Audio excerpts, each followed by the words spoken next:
Oh, hello world. I'm your host, Data Mining Mike, and on this episode of the podcast, we're going to talk about what does a show writer do? Today's guest is Daniel Schaefer. Daniel is a renowned show writer who has written major parts of the famous Netflix series Z Nation, along with many other notable productions. Daniel has had a fascinating life in the industry. He gives you expert perspective as to how big data is applied to modern-day movie scripts. I am highly confident at the end of this period of instruction, you'll be able to take what you've learned and apply it to your writing career, and that is called value, and because of that, you should like this video. Remember that sharing is caring. Check out all of Daniel's links in the video description, and please comment below. Subscribing is what winners do, but smashing the bell, that's what legends do. This channel breeds legends. But first, let's look into AI news. New York City is the first city in the United States to employ a 400-pound rolling robotic police officer to monitor the busy subway systems. Unlike human police officers, it's not distracted by text messages or scrolling mindlessly on social media. If I was a criminal, I would think twice about doing anything before those uncanny eyes of the law. Only time and data will tell how efficient this new robot is.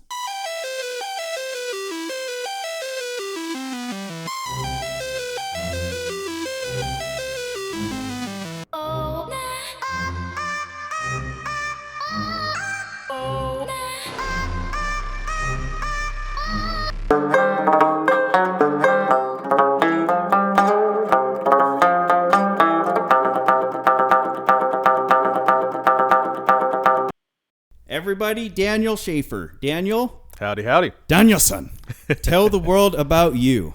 What do you want to know? I always say I'll tell people anything, but they got to ask me first. Cool. How did you end up in Spokane? So yeah, Spokane. It's first rolled up here back in late 2012, early 2013.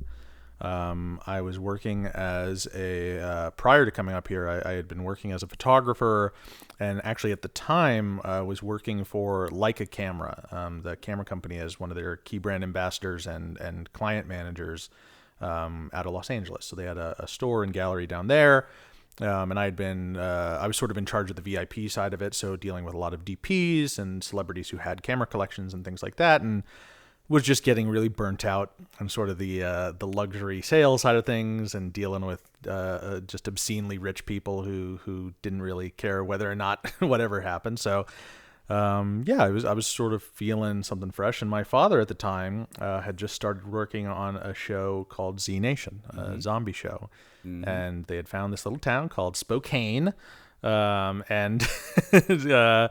I took some time off from Leica and came up and did some set photography initially, and came up at mid-season 1, so around episode 7 or 8, and then as the season rolled on, I really was falling in love with the crew and the town and the people I was working with, and there was a real sense of community here in our crew that I hadn't really gotten a chance to participate in on larger crews in New York and Los Angeles, where I'd sort of come up in my crew life.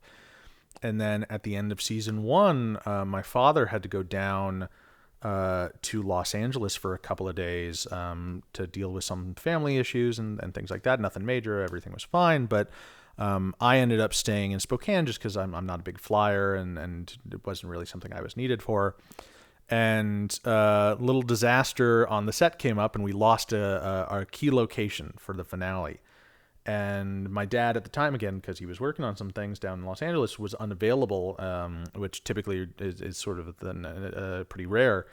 He's usually the easiest guy to get a hold of in the world. But the director, John Hyams, had to suddenly scramble to rewrite, but it was our season finale, and literally it was like the last location of our season finale.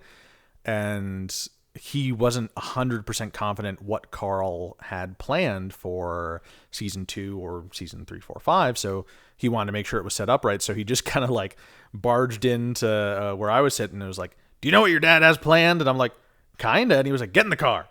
And so we drove around looking at new locations, literally me sitting in the back of a pickup with the little window open as John, the director, and a couple other of our crew folks were sort of figuring out what to do. And I was sitting in the back of the pickup truck, like in the bed of the pickup truck with a laptop, like doing rewrites rapidly, and just handing those off to John and sort of taking whatever his ideas were and clarifying them and just making them ready to go.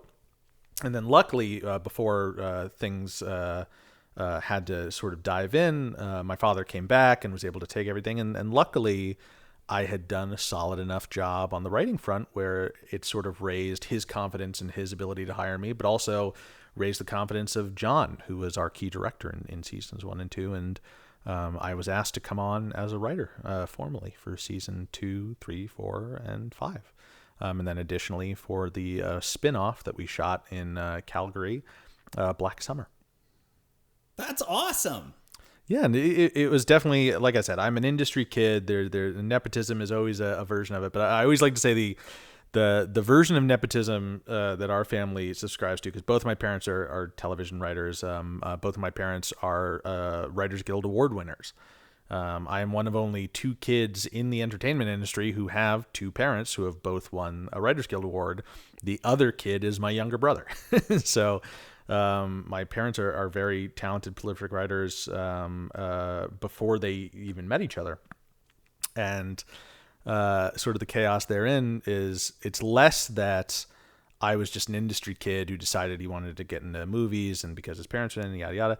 I sort of wanted to get as far away from it as I could in a lot of ways and went off to New York and did the photography thing and wore about 1,000 other various hats, everything from a bouncer to a transpo driver to any number of things, and really only found my way back to writing when there was the need for a job with healthcare and some real clarity to a career. And yeah, I always say it's less that it's a Nepo hire in that, I want to get into the movie business. My dad's in the movie business. And it's much more similar to, my parents run a grocery store. Ugh, now I've got to run the grocery store.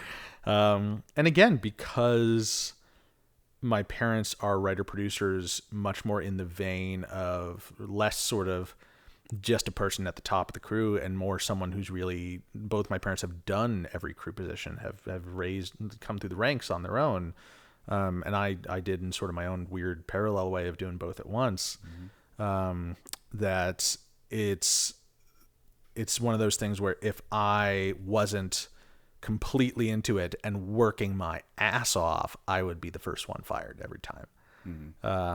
That I'm only here because I have the work ethic that my parents have instilled, not in spite of it. So yeah, and I don't mind it. It's a hell of a way to make a living, even if there is feast and famine. And it's been a couple of quiet years with the strikes and COVID and such, but I wouldn't trade it for anything. It's great people. It's an incredible community, and Spokane especially, I think, has that community at a level of both camaraderie and sort of union consciousness, as well as just creative passion that I definitely did not see in my time in New York and LA, at least at the same concentration. Sounds like, I mean, it seems like it's just kind of your destiny to have been a writer. And it sounds like you and your father and your mother combined, all of that created a very good mastermind to where your dad can hand you scripts and you can just rewrite it, hand it back. Well, it's also since I was all good to go. Yeah, literally, I remember my dad when I was an efficient system. Oh yeah, absolutely. And luckily, I'm also someone who is so deeply comfortable with the chaos of critique and will. I always say, like, the last thing in the world I want to hear when I hand someone a project and they hand it back is, "This is great, perfect, no notes." That's hell for me. It's like, no, tell me what I did wrong so I can do it better next time. Because if I don't know what to change, I will never change it. And I'd always rather be changing and growing and learning from my mistakes, which I think is critical. And yeah, for me, a lot of it is that my parents, in addition to sort of training me up on the writer side, like my dad was having me effectively write coverage for him from like age 10 on. Like literally when I was a little kid, if his agent sent him a comic book that they were interested in developing into a show that he might be the showrunner on, he would hand me the comic book often before he would even read it. And because he knew, like, all right, I'm developing a comic book thing. My kid's going to be sort of in the demographic that will be watching this. If he doesn't like it, then I shouldn't do it. And so he would hand me comic books. He would hand me graphic novels, and even just like little short scripts and stuff, like from a very young age, and really took my opinion on a lot of things, which I was super, it was very validating as a kid. But again, at the same time, I was armed not only with sort of this sense of what it takes to be a writer and what it takes to be involved on that production level, but also I think a key thing is my interests in other areas were, if anything, valued more than my interest in film. Mm-hmm. That anything else I found fascinating, I was encouraged to dive into, be it stagecraft, be it acting, be it directing, be it I worked as a magician for a number of years. I worked as I got really into the mechanics of building pocket knives and cameras and various things, and that every little thing I found fascinating, be it old-time radio, be it history, be it cultures that I wasn't familiar with, be it food, I was thoroughly encouraged by my parents to dive as deep into those things as I could. And yeah, being sort of the neurodivergent, chaotic millennial generation, like, you dive deep, especially like being an early generation that had true unfettered access to a unfiltered internet. I got to learn a lot of things, both in that sort of new way, but also I spent a lot of time at libraries. I spent a lot of time amongst people who were experts in things. If I found something interesting in theater, my mom would take me to the theater, and I was incredibly lucky that I had that degree of access, because then as a writer, if your only base of knowledge is film, all you can write about is film. Mm-hmm. And everything you write becomes reference. Mm-hmm. And that's just inherent to how you view the world and how you approach things you produce and create. So it's so much more fun to now be able to have other things to pull from, other sources of knowledge, really in all sorts of spheres. And it comes in super handy in ways you would never expect. Yeah, that would seem like it would be a very important thing for a writer to, and for you, like you said, you've been very blessed with being exposed in the entertainment industry. Mm-hmm. And it seems like that's the one industry you are full in. Like you want to devise cameras, you're in the world of engineering, you think that's fascinating, and you continue to leave your comfort zone. Yeah. And find new things that inspire you. Well, and what's funny is, hour for hour, I've probably spent more time really as a bouncer at nightclubs on 2nd Avenue or a bike messenger. If we're just talking about your 10,000 hours, I'm a pretty stone cold expert on those things at this point. But again, that everything from the privilege of access that I got from my parents and my community and my various resources there, but also just the diving into opportunities and having zero reluctance to approach anything and like never turning my nose up at any job at any level, I think has been a real secret to my quote unquote success. If you need a guy to like plow a field or throw drunk people out of a bar, I'm like, yeah, sure, I'll do it. Just pay me what I'm due, and I'm happy to show up. And getting to, in addition to that, being an industry kid, but not growing up purely around other industry kids. That I was always like all my friends groups, I was always like the one white Jewish kid in like amongst all the Mexican kids and the black kids and just people from all sorts of different backgrounds and different economic backgrounds, different cultural and racial backgrounds. So from a very early age, I again had a base of reference that allowed me to be more empathetic and pay closer attention to things that otherwise, like, maybe I would have been exposed to through film or through media, but that I was able to look at things with a more critical eye because I had sort of this pre-baked in sense of other people and of what other folks were going through from all sorts of different angles. And yeah, again, that was something I consider myself incredibly lucky to have had is just access to people who were deeply and fundamentally different than I was, and being able to have those conversations. Cool. So, where were you born? So I was born and raised predominantly in Los Angeles, Okay. San Fernando Valley, 818. I'll be an 818 boy for life, even if nowadays it takes a lot to get me back to Los Angeles, but not out of a lack of love, and more of just it is a place that takes a lot of time and a lot of effort to exist at a satisfying baseline. It's expensive, and it's expensive both monetarily but also emotionally, and just it saps your energy in a way that Spokane definitely does not. And I can exist at a baseline here in a much more satisfying way to myself than many other places I've lived in. Again, I have a deep love for Los Angeles, and I have a deep love for New York, and I spent the bulk of my adulthood and a lot of my childhood in New York City, which definitely my heart beats at that rhythm in a way that I will never be able to change. And I sort of live by a New York minute, even though I am now living out in the woods. My time there, especially, I think, formed me as an adult, as a professional, and again, as sort of a conscious person. And again, New York takes an incredible amount of effort to live in, but at least for me, it was a much more manageable effort than Los Angeles was in a lot of ways. And it just came down to, like, I'm a very interactive person. I always say I'm the world's loudest introvert.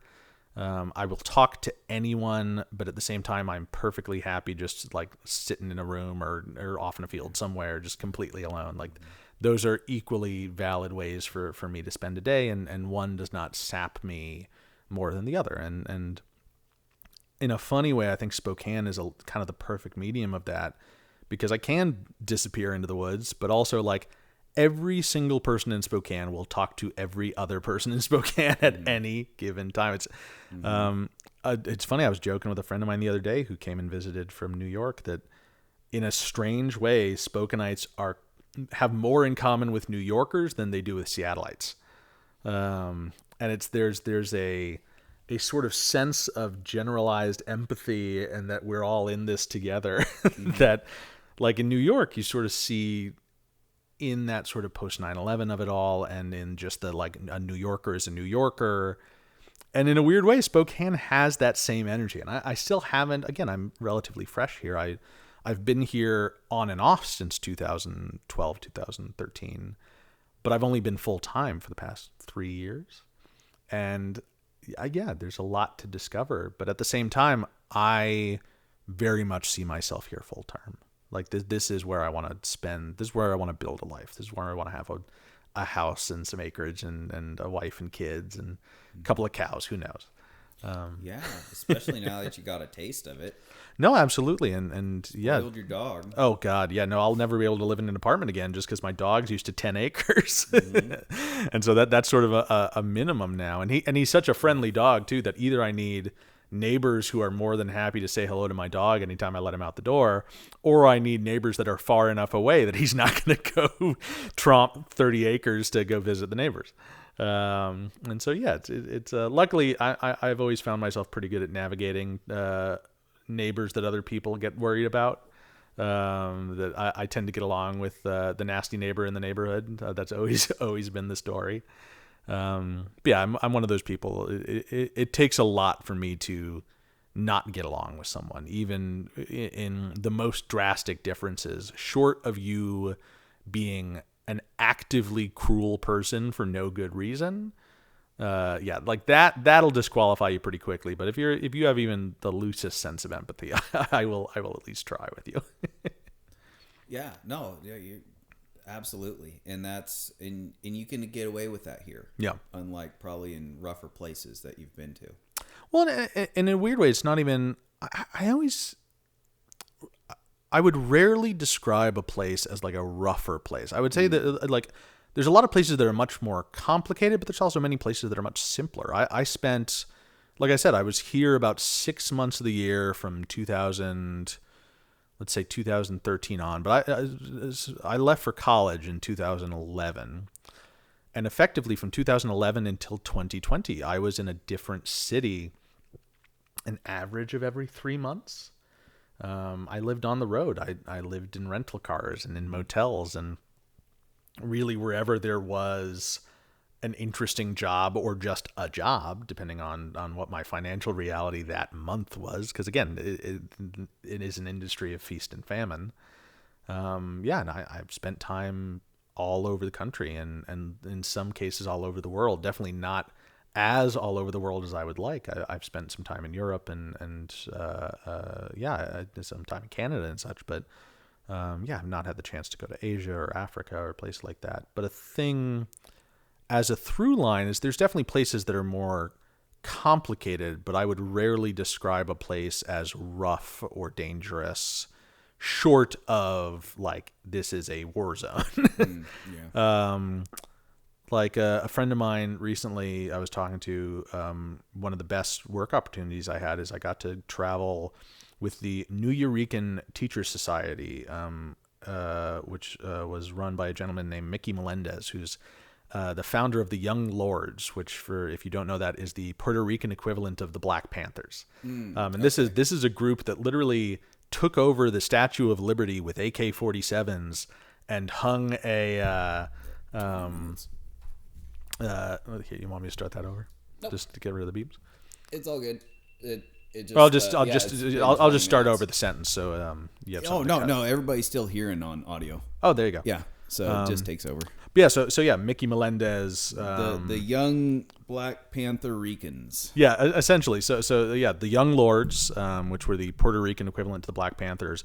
But yeah, they led an armed takeover with AK-47s and the lot of the Statue of Liberty and hung the Puerto Rican flag across her face in a statement to their task back in the day. And now Mickey Melendez, one of the founding members, is involved in special education and various things in New York, and invited me. I did a profile on him when I was at Columbia. I'm a proud Columbia dropout.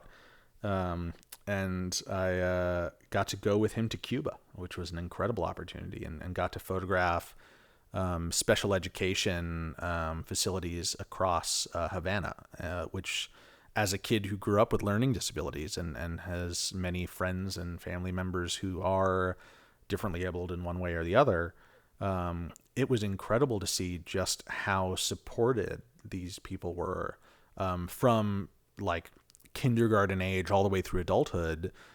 People with some pretty severe mental handicaps were incredibly supported by the Cuban education system and stuff like that. But it was interesting because a friend of mine was asking, like, oh, like you have all these amazing photographs, like walking around Cuba at night. Like, weren't you like scared? Weren't you? And I'm like, not in the least. It was one of the safest, kindest, like just every person you talked to was incredibly helpful and kind, and like nothing about that place felt dangerous in the least, but what it did feel was downtrodden. And it was less that like, oh, this is a communist country that oppresses. It didn't have that flavor at all. It really felt like, oh, this is a place that America won't even let olive oil into this country. You can't get spices or cheese here. Like all of these cars driving down the street aren't powered by vehicle engines. They're powered by boat motors because they can get boat motors, but you can't get a fresh car engine. And so very interesting to meet these people who were incredibly healthy and happy and satisfied, but living in what you would very much define as just a sort of, in the American experience, as sort of so this place is kind of sketchy. It's a little, but it only has that at first glance and not when you get into it. And so I think that was a moment that really, for me, recontextualized a lot of what sketchier places and rougher places in the mentality of America are. And like Spokane's a perfect example of, we had Camp Hope, which was this place in the middle of town that essentially a organization that supports homeless people here in the county kind of took over. It was public land that they basically co-opted and helped develop a homeless encampment that people lost their minds over. And to a degree, understandably, because it was like all of a sudden you're seeing every homeless person in town has their tent or their RV or whatever they had. But the thing at its core is that they were all in one place. They were given access to running water, to bathrooms, to medical care, to support of things like a thing a lot of people didn't realize is like there was, I think, 650 people there at their peak. And in one of the things they put out is that 500 plus of them didn't have any form of government identification, nor any address to register a government ID with. So like these are people who can't even get an ID, which is the first step to getting a lot of things in our society. Like try getting any level of help without a driver's license or a state ID or something like that. And these are people who, in a lot of ways, as far as the government exists, don't exist. And so again, it is sort of an exercise in empathy of people in town were very much like, oh, I want to make sure they get help, but I don't know how I feel about them getting help right there. And it's sort of that dichotomy of like, these people need something. We can't just leave them in the dust. We have hearts. And I don't care who you are here in America, especially, like we are so, the average American is one missed paycheck away from crisis.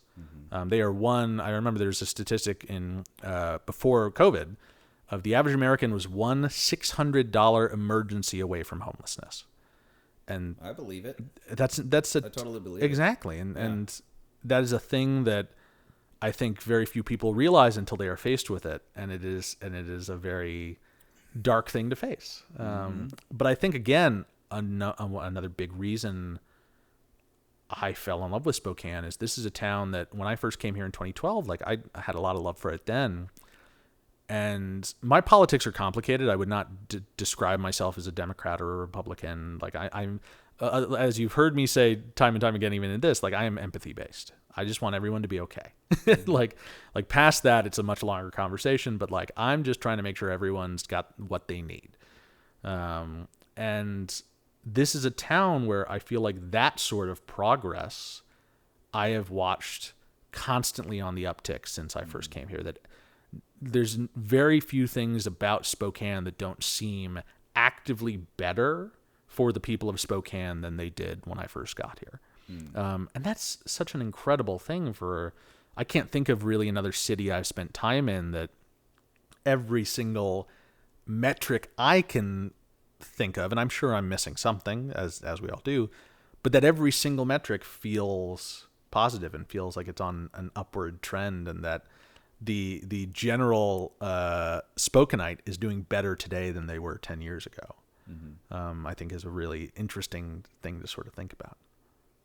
Yeah, you hit on some good points. I just remember, well, hold on. There was a guy I had on the podcast earlier. He was talking about how, well, either way, let me digress. The whole Camp Hope thing, that's a tough issue. Oh, absolutely. What I've noticed is people in Spokane don't realize how good they got it compared to in Seattle.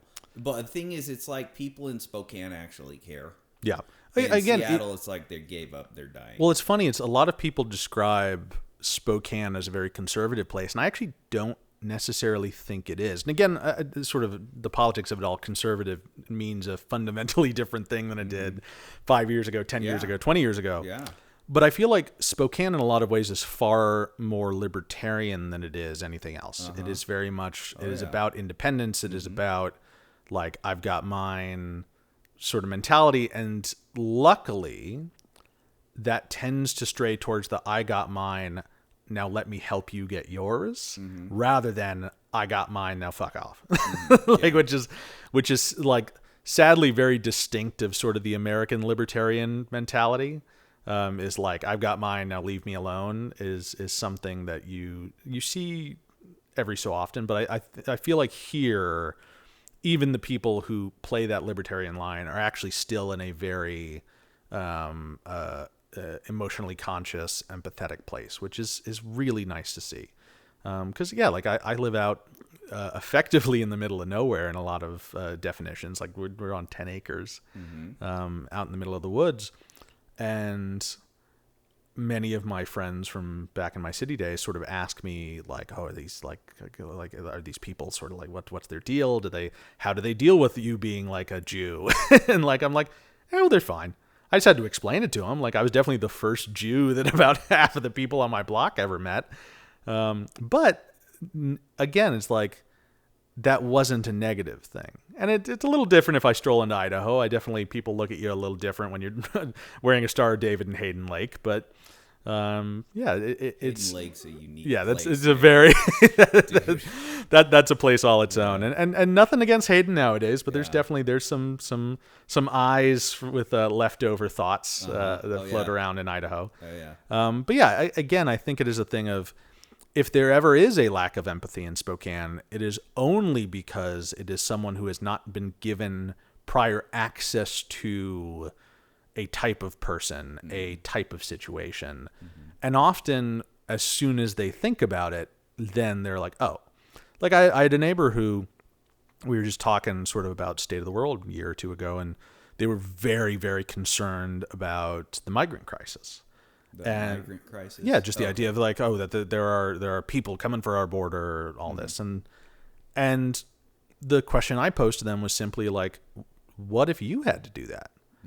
Like, you've got kids. If your kids could not be safe in Spokane, and Idaho told you cannot come in, and Canada told you cannot come in, what would you do? And he was like, to hell with them. I'd go wherever I needed to go for my family. And I'm like, and there it is. Like, and literally this guy who had just only ever thought of it sort of in the, for lack of a better definition, sort of the Fox News terms of it, suddenly was given an opportunity to empathize with this sort of other, and immediately understood it.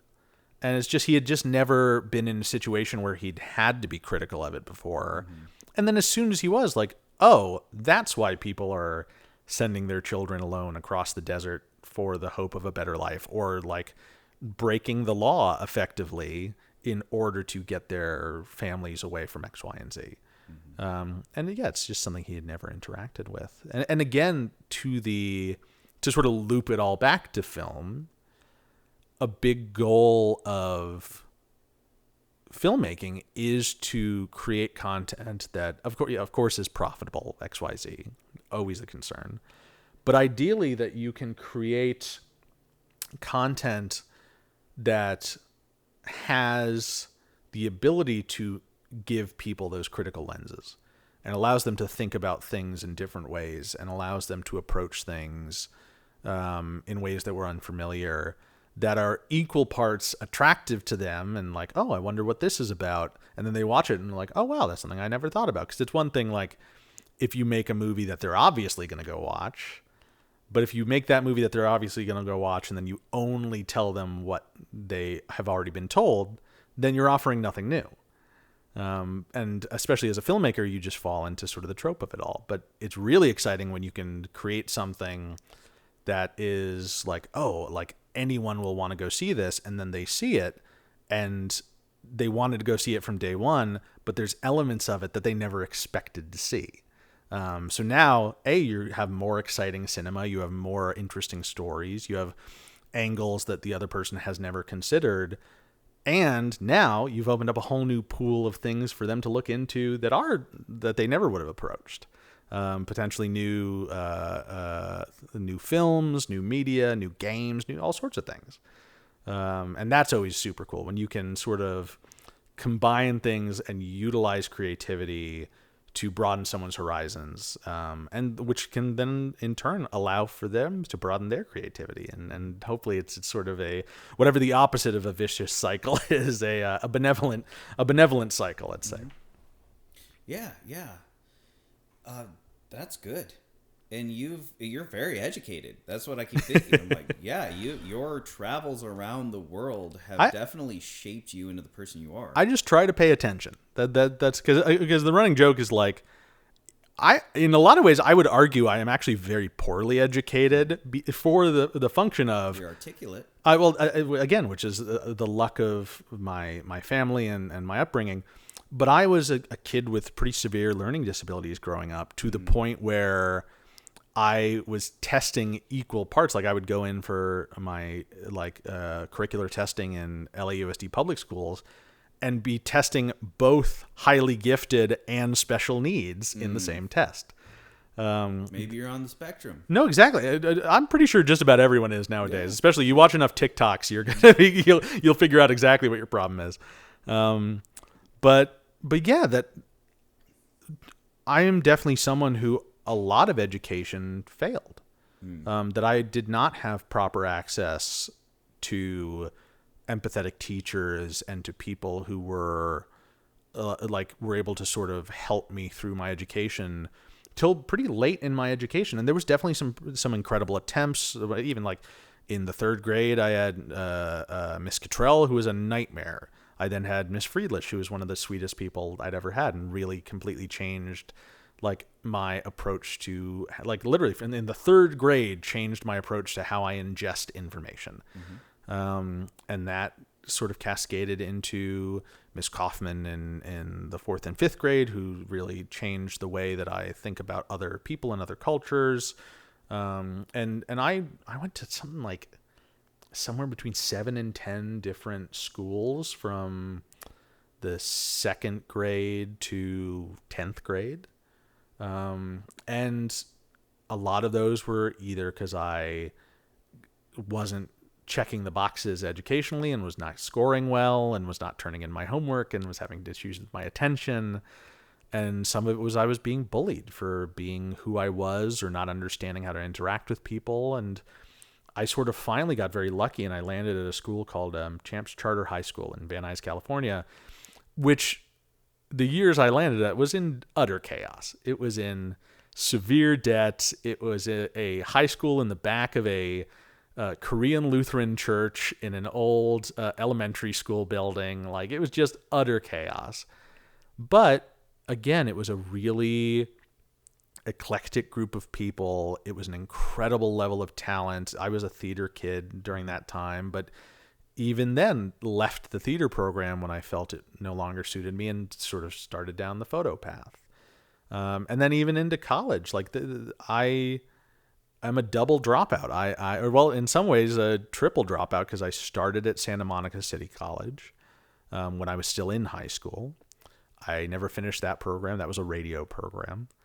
I then went off to Parsons in New York City, had a great time there my first year, but then a really horrible time there my second year. And again, because there was these very limiting expectations of, like, I was in a photography program that actively penalized you for working in photography outside of school because they wanted to completely control your creative upbringing. And that just didn't sit with me. And seems unethical. Borderline.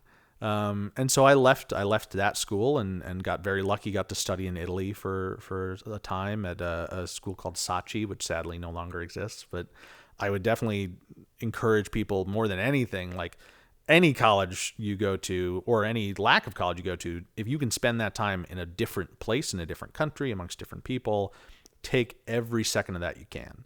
Because that 6 months in that program did more for me than 4 years of college in either direction. And then I came back from Italy and was working, and my final sort of bout with education so far, again, like I don't, who knows, maybe I'll be back, is I told my mother, who wanted me to go back to school, like, all right, I'll apply to one program. If I get into that program, I will go. If I don't, we're never having this conversation again. I chose the hardest program I could, which was the Columbia School of General Studies, and I got in. And I was like, God damn it. And even that school, for a time, was fantastic because I had access to really interesting electives and classes outside of my major. I took classes on Native American history and Arabian poetry. I took the history of South American rebellion movements. I took the memorialization of atrocity, which was like about how we have documented various genocides and holocausts and various things throughout time.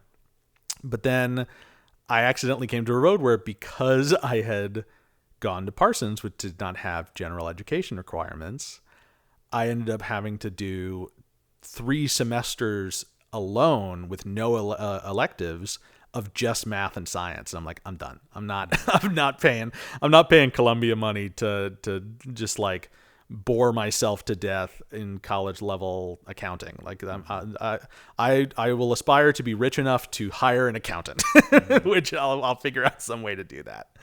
And so I ended up leaving that path as well. So in a lot of ways, I left a lot unfinished, which is always something that will itch at me. But I feel like I left everything for a better path and a more interesting opportunity, and to be around people who I valued their time, effort, and interests more. Because at the end of the day, like, Columbia was amazing, but also it was Columbia. Like, you're amongst a lot of Columbia kids who are, it's a lot of kind of uptight rich white kids who think a very specific way, even whatever they call their politics or their empathy. They still, you take them up to, like, I lived in Harlem, and I've spent a lot of my lifetime in West Harlem.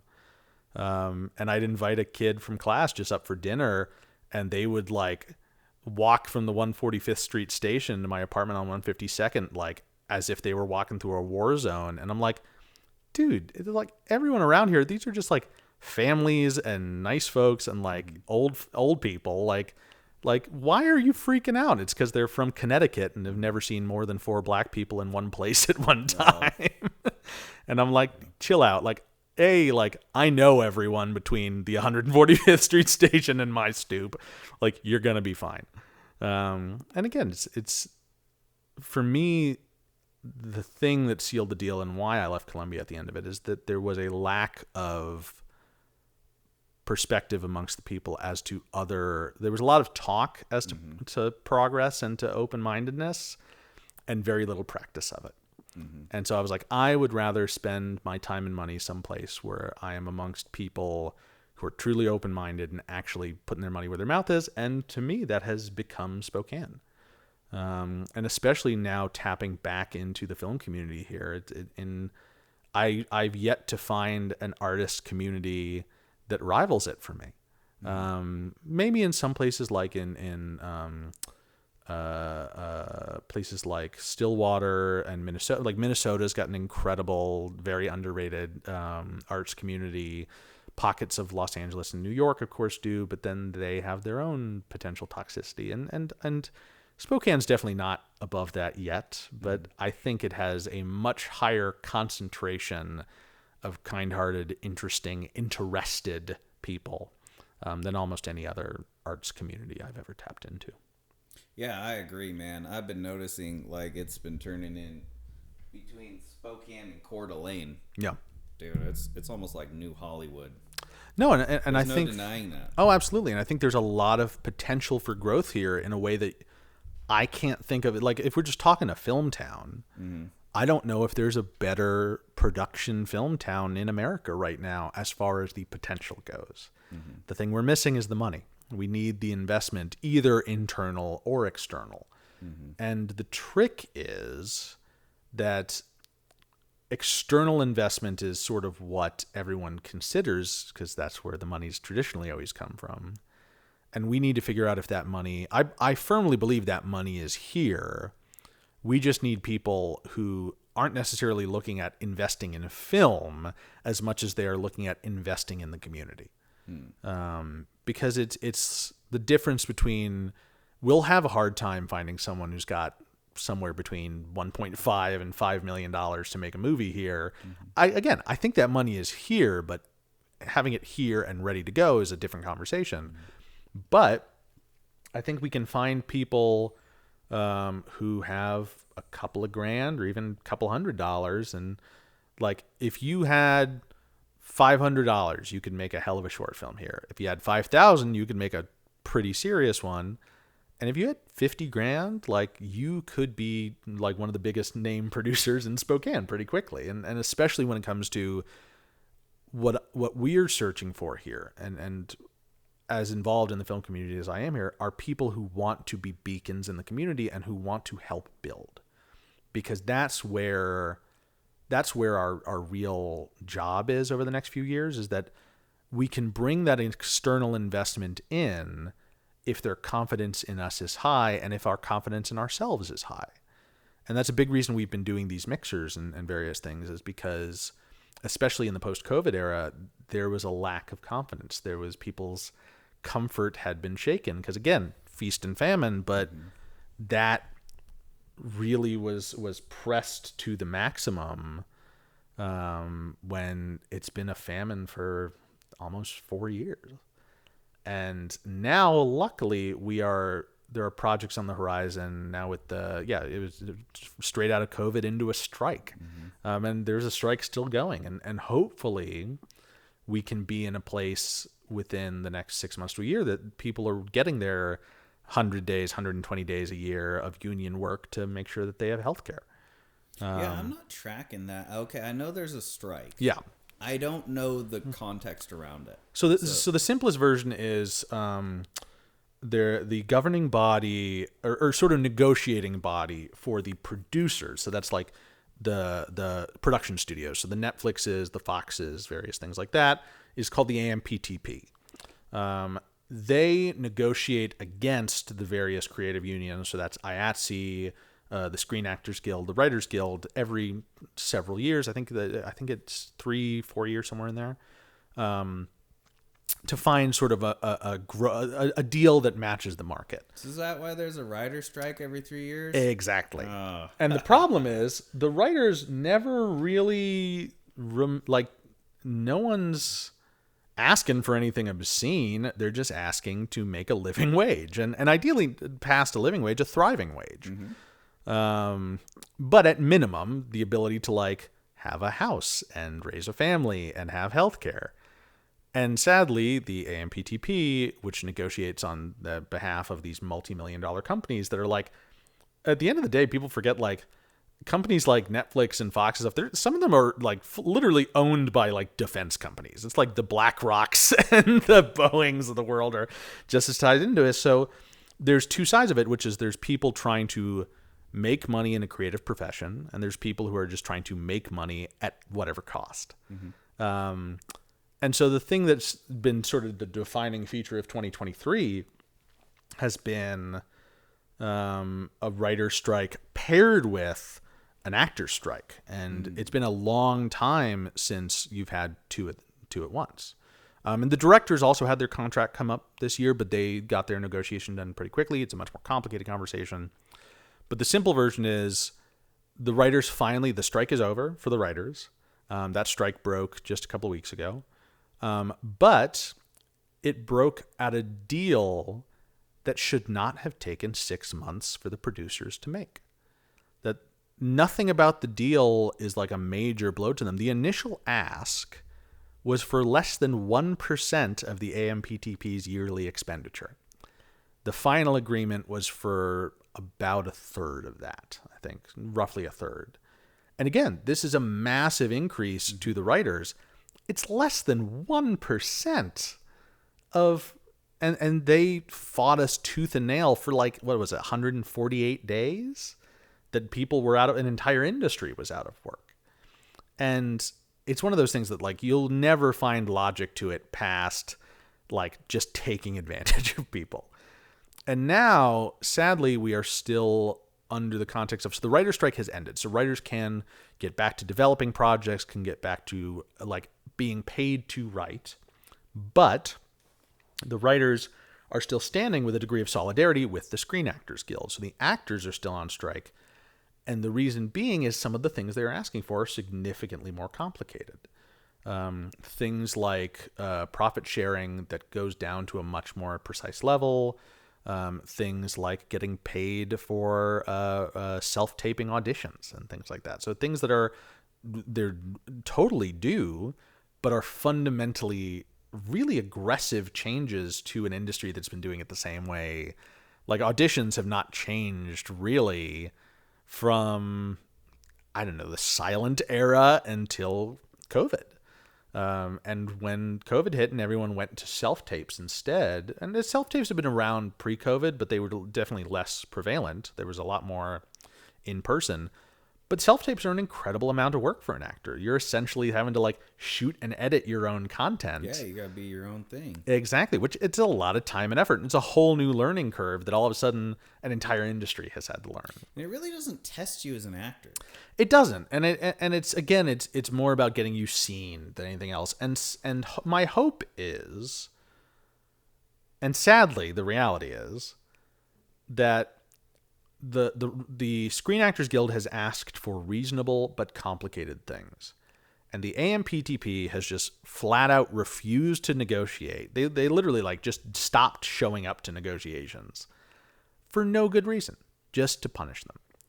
And it gains them nothing. It does nothing but lose the AMPTP money every time they don't show up. They just have a much deeper war chest than the average actor does. That the average actor's like on the verge of losing their apartment when the AMPTP guys are literally like off flying to Zurich for billionaire meetups. Like it's a little bit of a different fight. And so the writers are still standing with a degree of solidarity with the Screen Actors Guild. So if there are picket lines, the writers are still on the picket lines. If there is a picket line that a writer would be asked to cross, the writer is not crossing the picket line, nor is any IATSE member. So that's the General Creative Unions. And because of that, it has ground work to a halt.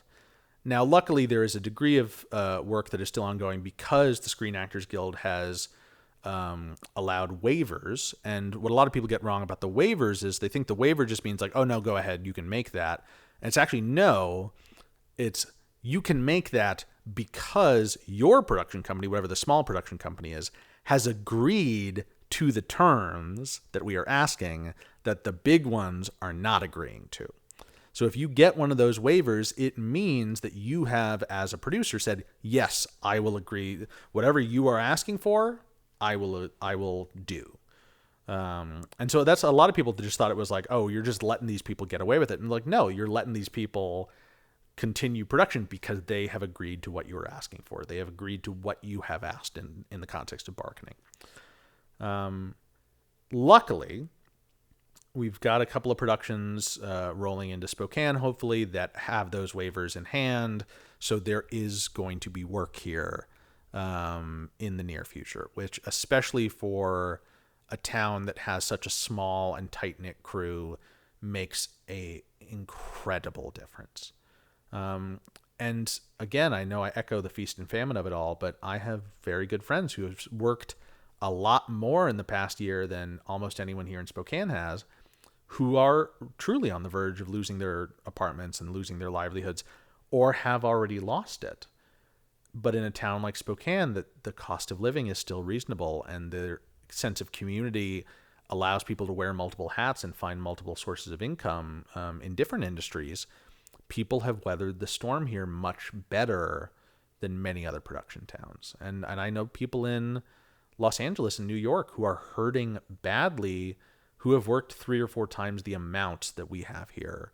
But again, because there is both community support as well as a generally lower cost of living, it has been okay here for the most part. And people have had serious hardships. All of us have. But again, there has been a meaningful enough empathetic network of people in the same situation that, as far as I know firsthand, no one's gone under, which has been very, very nice to see.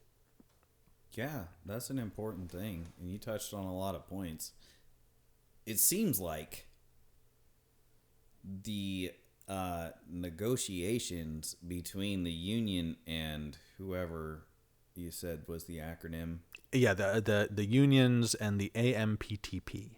Sounds like they got a great little racket. Oh, When absolutely. they know every time the contract is due, they're going to cut Well- the work on everybody, force them all to strike. Oh, absolutely, and especially when so like there's actually a lot of people are forgetting there's another strike pending in June. That the IATSE contract, which is the general creative union, so that's the camera unions and things like grip and electric, like any on-set union positions, that contract is up, I believe, in either May or June. So really, we've only got a couple of months here where there's going to be like truly the potential for uninterrupted work before there's another pending strike. Hopefully, the way that strikes typically work historically is very few CEOs survive strikes. That especially if the writers or the actors get what they want, whatever CEO let them get what they want gets canned. So hopefully this brings in enough of a lull that the next thing is reasonable and not unreasonable. And sadly, when you have billionaires in charge, like, they're more than comfortable being unreasonable because it's about the win, not the loss for them. And sort of similar to like a principle from my magic days, from working as a magician, when you're pretending to read someone's mind, when you're doing mentalism, a key principle is that people remember the hits and forget the losses.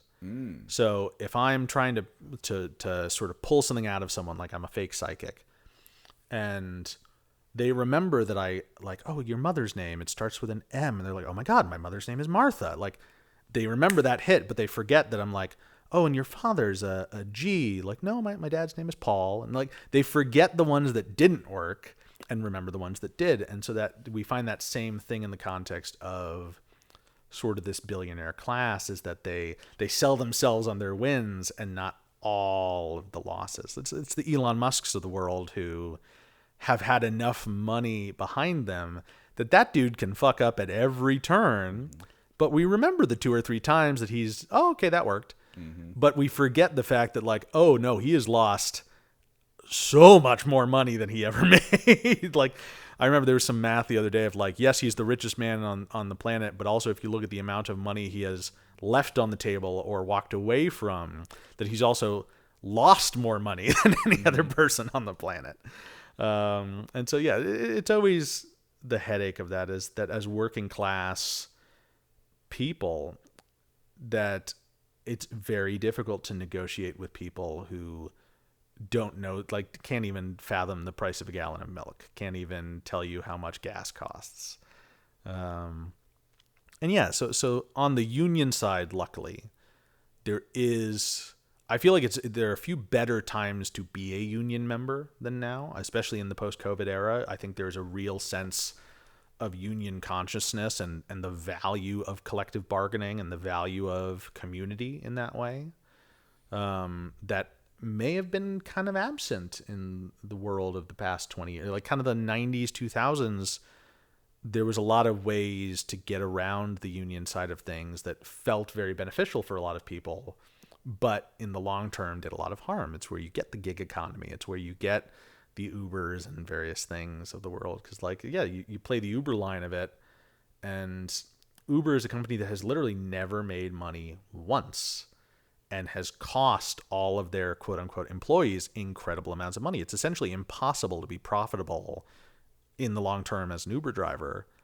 but that sunken cost fallacy means that people just keep going and keep digging the hole deeper and getting deeper into debt. And that's just a reality that some people have accepted because they haven't seen a better path. And luckily, I think, especially in the post-COVID era, that better path is not only visible, it is deeply obvious. Because we saw, things can be done to stopgap. Things can be done to help people.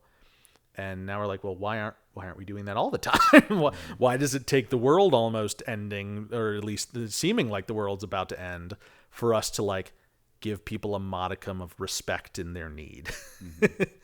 But yeah, so it's an interesting thing, and sort of, yeah, to the point of all of it is always that goal of how do we find the equivalence between working hours and leisure time and various things. And yeah, so to the AI of it all, it is sort of the question of like, well, why do they want to prioritize using AI to like write poetry and make movies and take pictures rather than prioritizing it to give people more time to write poetry and make movies and make pictures? Like it's sort of the opposite of what we all expected, which is like, oh, the robots will take over and give us more time to do the things we want. But now it's like, no, we are going to spend so much more time doing the things we don't want while the robots do the things we want to. And so, yeah, and again, that was a big part of the writer's strike, is limiting the specificity of what AI tools can be utilized by production companies. And what's interesting, that's a good point. Okay. What's super interesting is essentially the original deal was like, the writers were like, we want zero AI involvement in any projects. And the AMPTP came back and was like, no, we want to be able to like have AI do whatever it wants. And like, if we want to not hire writers and hire a AI instead, we want to be able to do that. And the writers were like, no, you're not going to replace us with machines. But what's interesting is in the final agreement, and I did not actually expect this, it got flipped on its head, which is the AMPTP agreed, all right, we cannot utilize AI tools without express permission. But then on the writer's side, the writers were like, but writers can choose to utilize any AI tools they want as long as it is declared.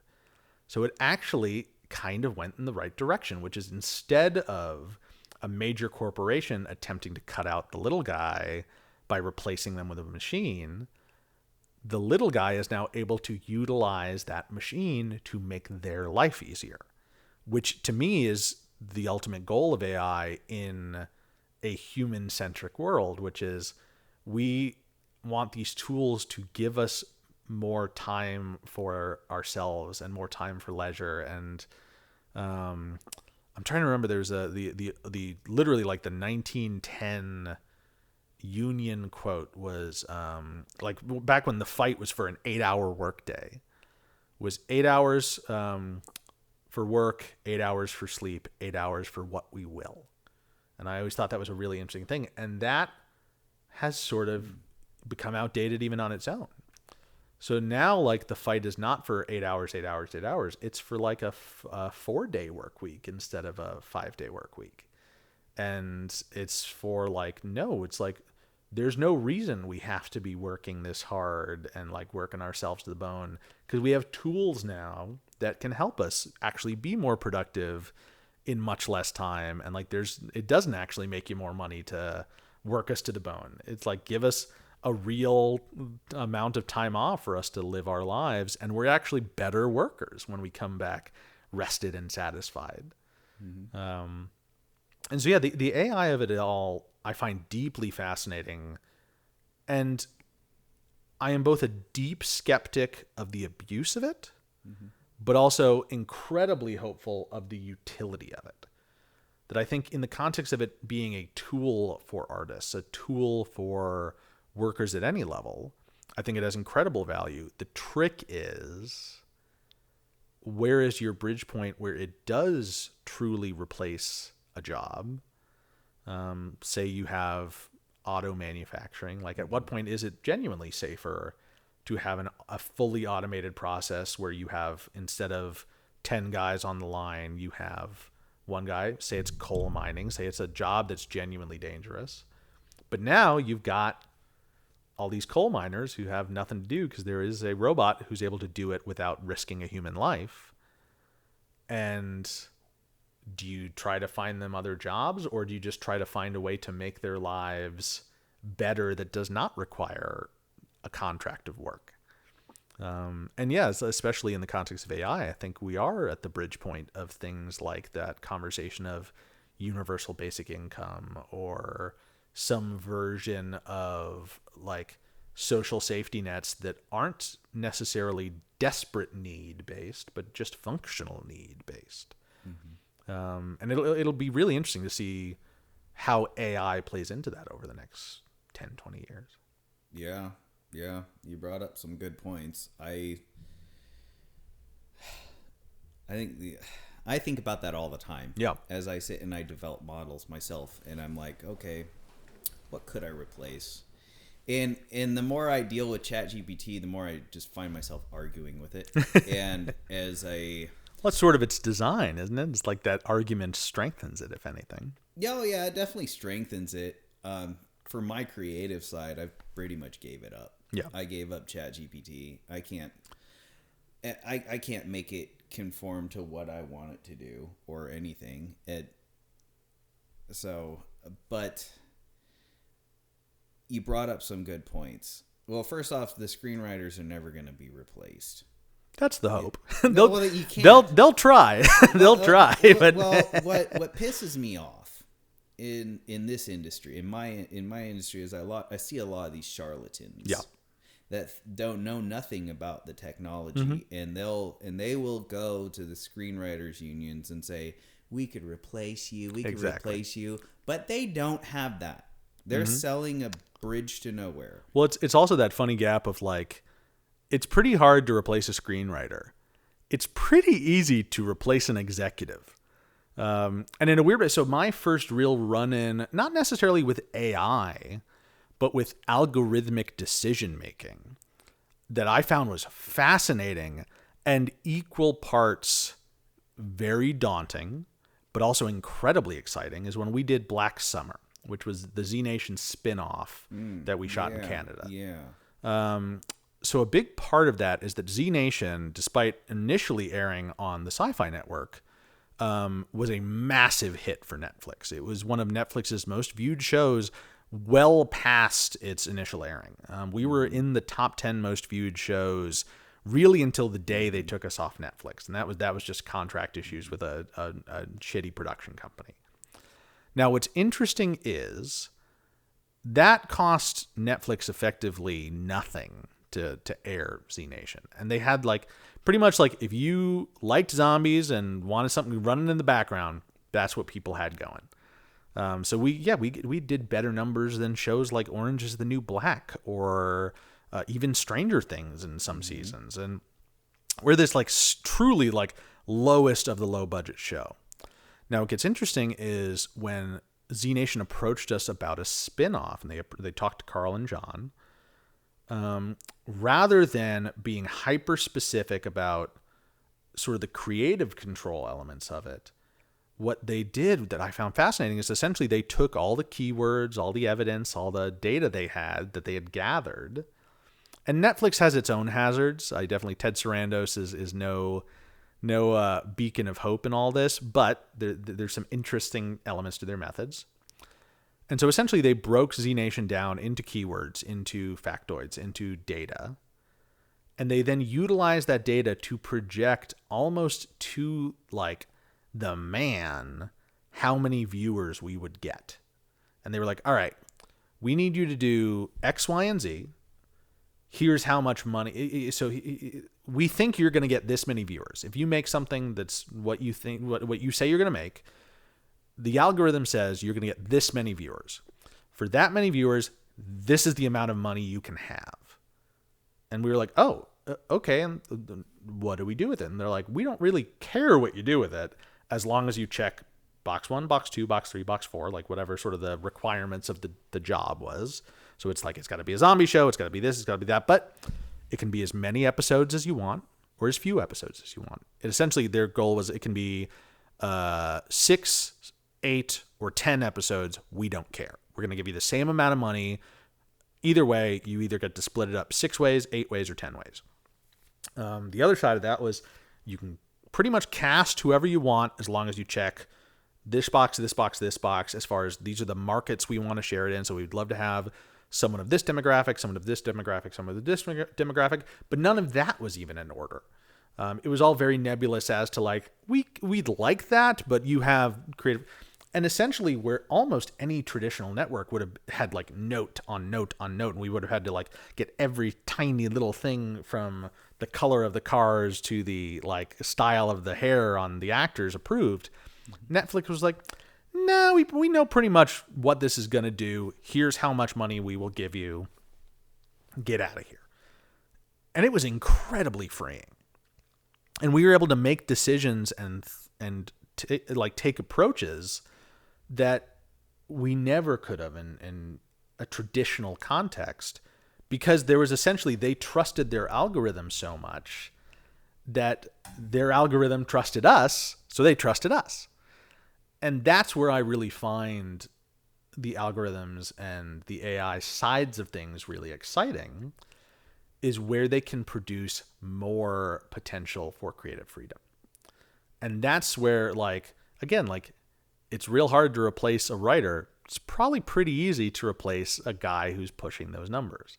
Like whoever the dude who entered that, whatever executive filled out that algorithm, you can probably have an AI running that algorithm and generating concept windows that you can then just take to those writers and say hey, we got a pretty good feeling we're going to make $100 million off of a project that's loosely like this. What do you got? And then having someone, what do you got it? And again, the data off of that is what I find super exciting. Dude, you just said something monumental that I think was, I think what you just said and what I just thought of. Okay. Then if what you're saying is true, Z Nation is the first big data driven series that produced a very serious result. It's definitely, I wouldn't say it's the first. It's definitely one of the earliest. See, they gave you all the keywords. Yes. And you were obsessed as a screenwriter to find these keywords and make sure you have these keywords incorporated into the script. And you realize, it's pretty laissez-faire. They're just use these keywords. Yeah, just creative, here are your approach but points. Use the damn keywords. Exactly. Here's the data. Well, it's something I found super interesting just as a photographer. So doing the set photography for these shows, in addition to helping write and produce them, one of the sad hazards of set photography is you rarely are fully budgeted for it. That most productions, unless they are really large-scale productions, only really hire a set photographer for a day or two a week. And so if you have a 6-week production, you get 6 days of work. And sadly, that's a pretty hard line to sustain a career as a set photographer on. You really have to have other side gigs. Now, what's interesting with Netflix is, again, data-driven. So where most places, like on Z Nation, they wanted 3 to 10 pieces of key art per episode. So that's essentially here are your 10 photographs that this is what's going to go out to. These will be the thumbnails online. These will be in news articles. These will go out to Deadline. These will be on social media. They wanted literally a maximum of 10 photos. I generated between 200 and 500 images per episode on Z Nation. They literally would maybe use 1 or 2 an episode, and often would not even use one if they had one from a previous episode that they liked better. Now, what's interesting with Netflix is their baseline requirement for a show is 2,500 pieces of individual key art. And these are not alternates. These are not you have them in this pose and then a slightly different pose and then a slightly different pose. No, these are individual images. So each one had to be a unique photograph. 2,500 for a production was mind-blowing to me. Because essentially in the course of Z Nation, over 5 seasons, I don't know if they used more than 30 pieces of key art. And the minimum was 2,500 on Netflix. And the reason why is because every single user experiences the marketing differently. So you and I, whatever our various Netflixes are, when that first thumbnail pops up, it's probably the same the first time. It's whatever the most favored key art is of this is if there's a poster, if there's a billboard, it's the billboard shot. But then I click on it, but you don't. So because I clicked on it and say I watch a couple of episodes, it'll probably keep that billboard for the most part, or it'll alternate a couple of sort of the classic key arts. But you scrolled past it. You scrolled past it and clicked on, let's say for argument, you clicked on the Bernie Mac show. Now, instead of that classic piece of key art, it's going to show you more pictures of Kalita Smith, who is our lead, who also was on the Bernie Mac show. So it cycles it away from the classic key art and it prioritizes something that's similar to what you've interacted with. Say now you watch a documentary, it'll start doing things that are more. And so it cycles through every single decision you make, even if it has nothing to do with that show, and it weights the content to mirror your interests and your interactions. And it doesn't just do this for one show. It does this for every single thumbnail on Netflix. So it's on that lead page. There's probably 300 shows. And it's constantly doing this with every single one of those, cycling to different key art, different colors. Like there's literally, they were saying like, oh yeah, we find that like, if there's people will click on red shows more than yellow shows. So we like make sure we have twice as many red key art pieces as we do yellow key art pieces.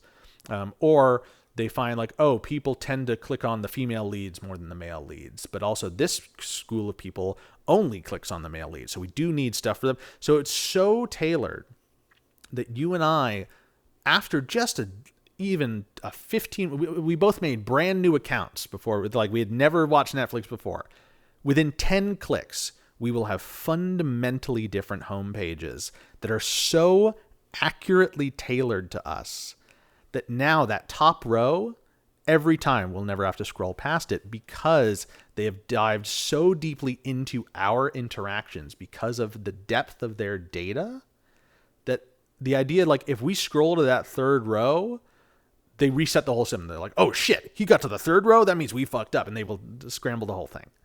And so, it's an incredible amount of data that they're utilizing, and they're actually utilizing it in a way that I have to admit is incredibly brilliant, and hopefully benefits the creative side as much as it does the corporate one. Holy shit, that's a lot of fucking awesomeness. So what you're saying, all right. So you're saying that, let me digress. Every show, they are already pre-planning what the memes are. Yeah, 100%.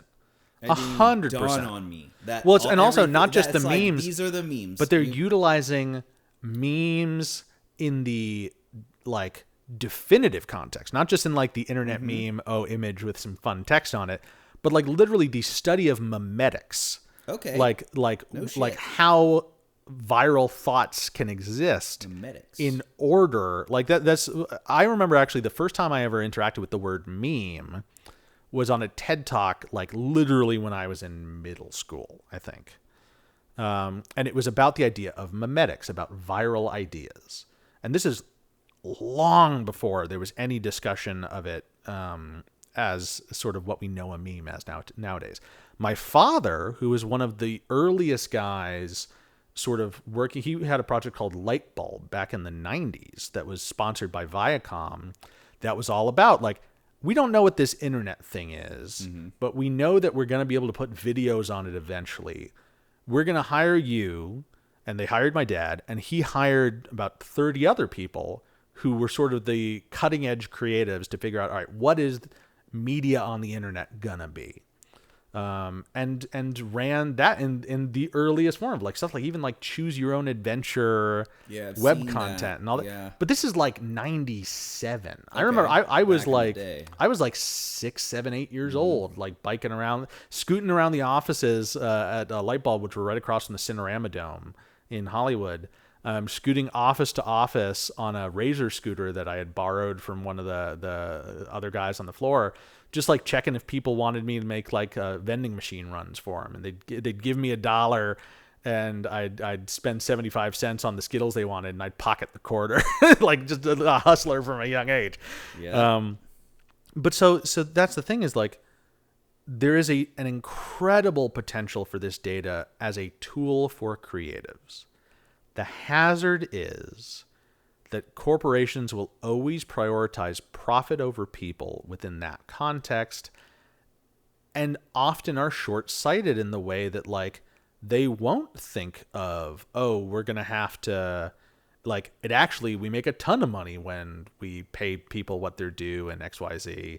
they're so used to the old model of, oh, if you screw someone and pay them less, that's money that's back in your pocket. Like, no, sometimes like you got to spend money to make money. And luckily, I think it is becoming incredibly difficult for major corporations to convince people that like, no, we have to screw you to make this work. And I think people are like, no, you don't. You have $1 billion. You can pay me what you owe me. like the fact that, yeah, in the past 10 years as a photographer, I've only had to go after 3 clients for non-payments. All 3 of them were multi-billion-dollar corporations. All 3 of them. That I've never had a mom and pop little business or an actor headshots. Never had one of those people pay me late. But I've had Sony pay me late. I've had Universal pay me late. Because again, there's a devaluing of empathy in the context of corporations. And luckily, I think it's becoming almost impossible to get away with that anymore. And again, the data doesn't favor them. And they try to make it favor them, but it doesn't. The data shows like, yeah, pay people what you owe them. Hire them to do a thing, let them have a nice weekend, and leave them alone. And yeah, it's all trending towards the better. I am an eternal optimist. Mm-hmm. If there's anything that's my LinkedIn headline, it's like Daniel Schaefer, eternal optimist. Like, I'm fully capable of pessimism, but what's the point? Mm-hmm. Like, we're already all depressed to begin with. You might as well hope. Like, I might as well believe it's all going to be okay. Well, yeah, man. Absolutely. You brought up some really good points. I mean, shit, my brain started firing in different things. And that's the hope of any conversation, is to like spurn the next one. It's like to figure out like, oh shit, wait, I can do that. I didn't think of that. Now I can think of that. So. Yeah, memetics and the fact that Netflix is giving me a different thumbnail every time. And Netflix were probably some of the first to really do it, but that's true of every single one of those platforms nowadays. And again, it's that sort of thing of they built something that has incredible utility for creatives. And the problem is that then they try to deny that utility to their creatives because they go back to the old habits of like, oh, we make more money screwing people. No, you don't. Like, you just want to be the mean big boss with a big pile of cash. Like, you don't have to be that to have the big pile of cash. You can also treat people well. Mm-hmm. Yeah. Yeah, absolutely. And I see that on Netflix all the time. Yeah. Dude, so talk about your past. Like, what sort of unique people have you came across? Oh, what? Just God, the list on that seems almost endless. I've been incredibly lucky to get to interact with people literally from any background. Have you met Adam Sandler's coming in? I weirdly enough, I have met Adam Sandler, but like, awesome. I was a very young child. Again, I was an industry kid. I grew up on sets. My mom worked I remember I was a little kid, and I would run around the Paramount lot because my mom had an office on the Paramount lot, or I would go on set with my dad. And like, there's a picture of like Tyra Banks holding me as a toddler. There's pictures of like all sorts of that kind of chaos. But again, it's this weird, like, I always joke, I never mean to be a name dropper, but I end up one, but never in a, oh, look how cool I am for hanging out with these people way. It's just like, dude, I can't believe this guy was just a guy. Like, it's just like, it's like all the different clients I had in my time at Leica, all the different people I've gotten to photograph. Again, like, I have very little attraction to celebrity. I have much more attraction to people who actually make something of their fame. Mm-hmm. One of my favorite, like, I'm always kind of reluctant to name drop, but I got very lucky to work with Jason Sudeikis for a number of years. But in a really interesting context, which is he is a big vintage camera collector. Mm. And so I met him when I was at Leica. And what happened was the initial salesperson he interacted with was very starstruck and sadly did not treat him in a way that he was comfortable with. Yeah. And luckily, I kind of caught him as he was trying to get back out the door. and was able to sort of wrangle him back in and just treat him as a photographer, because that's what he was. He wasn't there as a movie star. He was there as a photographer. Mm-hmm. And the thing I was immediately attracted to with him as a creative is he was so obviously hyper considerate of the world around him and paying really clear attention to people's stories and people's backgrounds.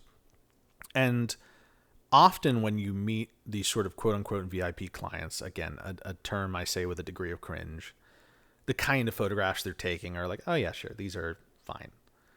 But with him, they were very considered. They were diary photos. They were deeply narrative. And I've gotten to teach photography for a number of years, and sort of even outside the context of writing.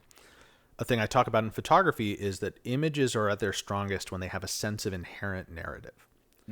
When the image stands alone outside of context, and that you and I, coming from completely different backgrounds, can both read a story into the image, and it doesn't even necessarily have to be the same story. The best photographers are able to clarify those stories without any additional context, but many photos have the ability to just tap into whatever your background is, whatever my background is, whatever their background is, and any number of people can have a different experience, but that experience is profound nonetheless.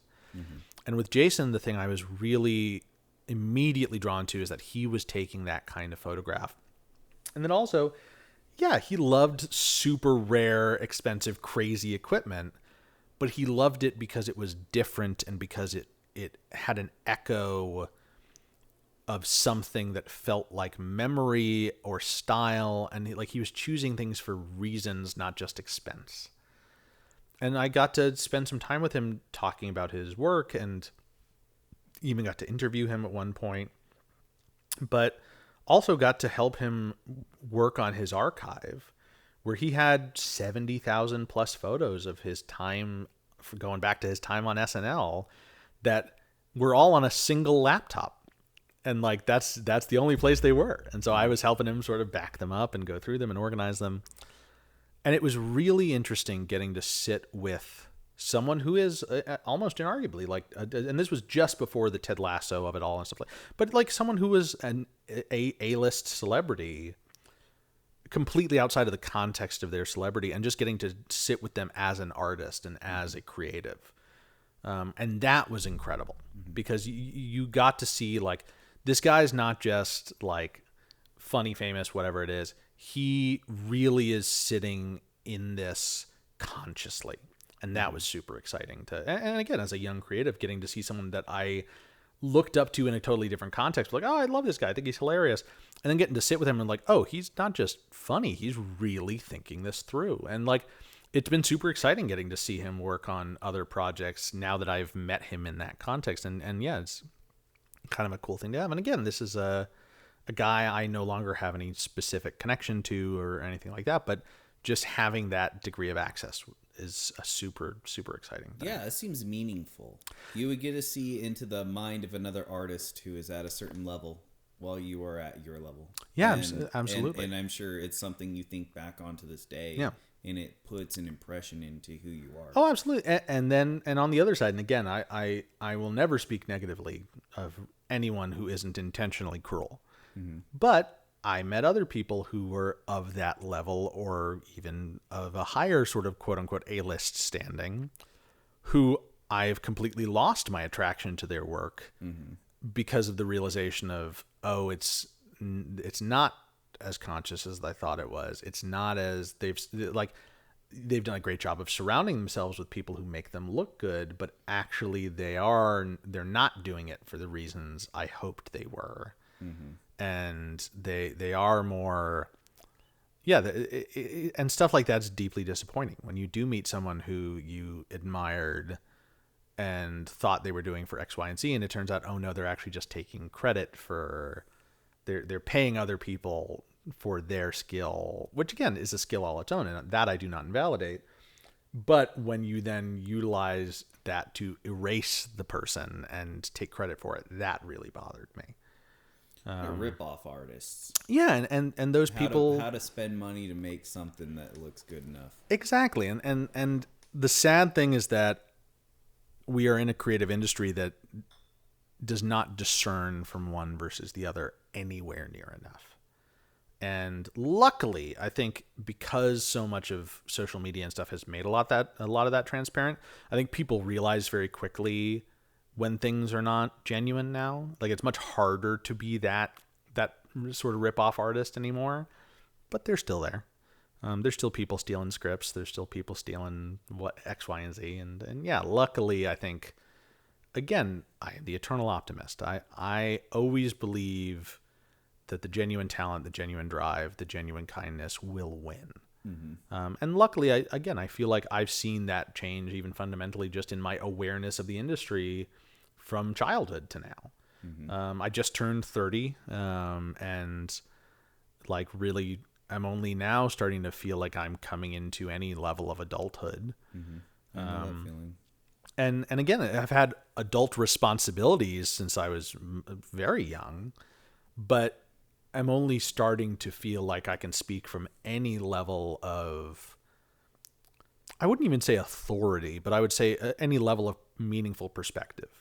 That I've made enough mistakes, I've done enough things correctly, I've done enough things incorrectly, I've disappointed myself and others enough that I can walk into situations with a conscious eye, and that's only just started happening, and in a lot of ways I'm hopeful it will never stop, because I am a firm believer if you're not attempting to grow, you stagnate immediately, and you lose your creative value rapidly. And yeah, like I said, I like critique. I like making mistakes as long as I can learn from them. And luckily, I've yet to make a mistake that I haven't learned from. Well, cool. Well, hold on a second. All right, so for the veterans, what are you doing? What do you think? Yeah, so currently I've been working on this project with a local guy out where I live, who literally, the way it all got started is there's a local Facebook group for sort of the little chunk off of the highway that we live in, sort of this rural community. And this guy, who I did not know, just posted, "Hey, are there any local filmmakers?"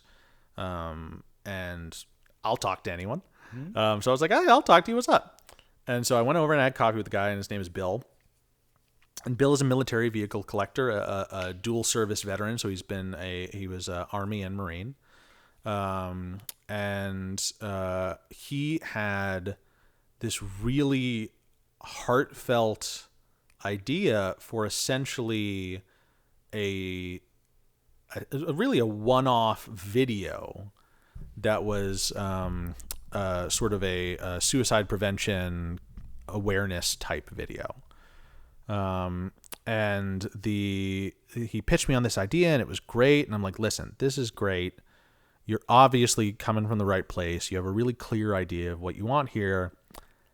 The idea as it stands is going to cost us like 10 grand to make. Why don't we figure out something that functionally does the same, but we can do essentially for free?"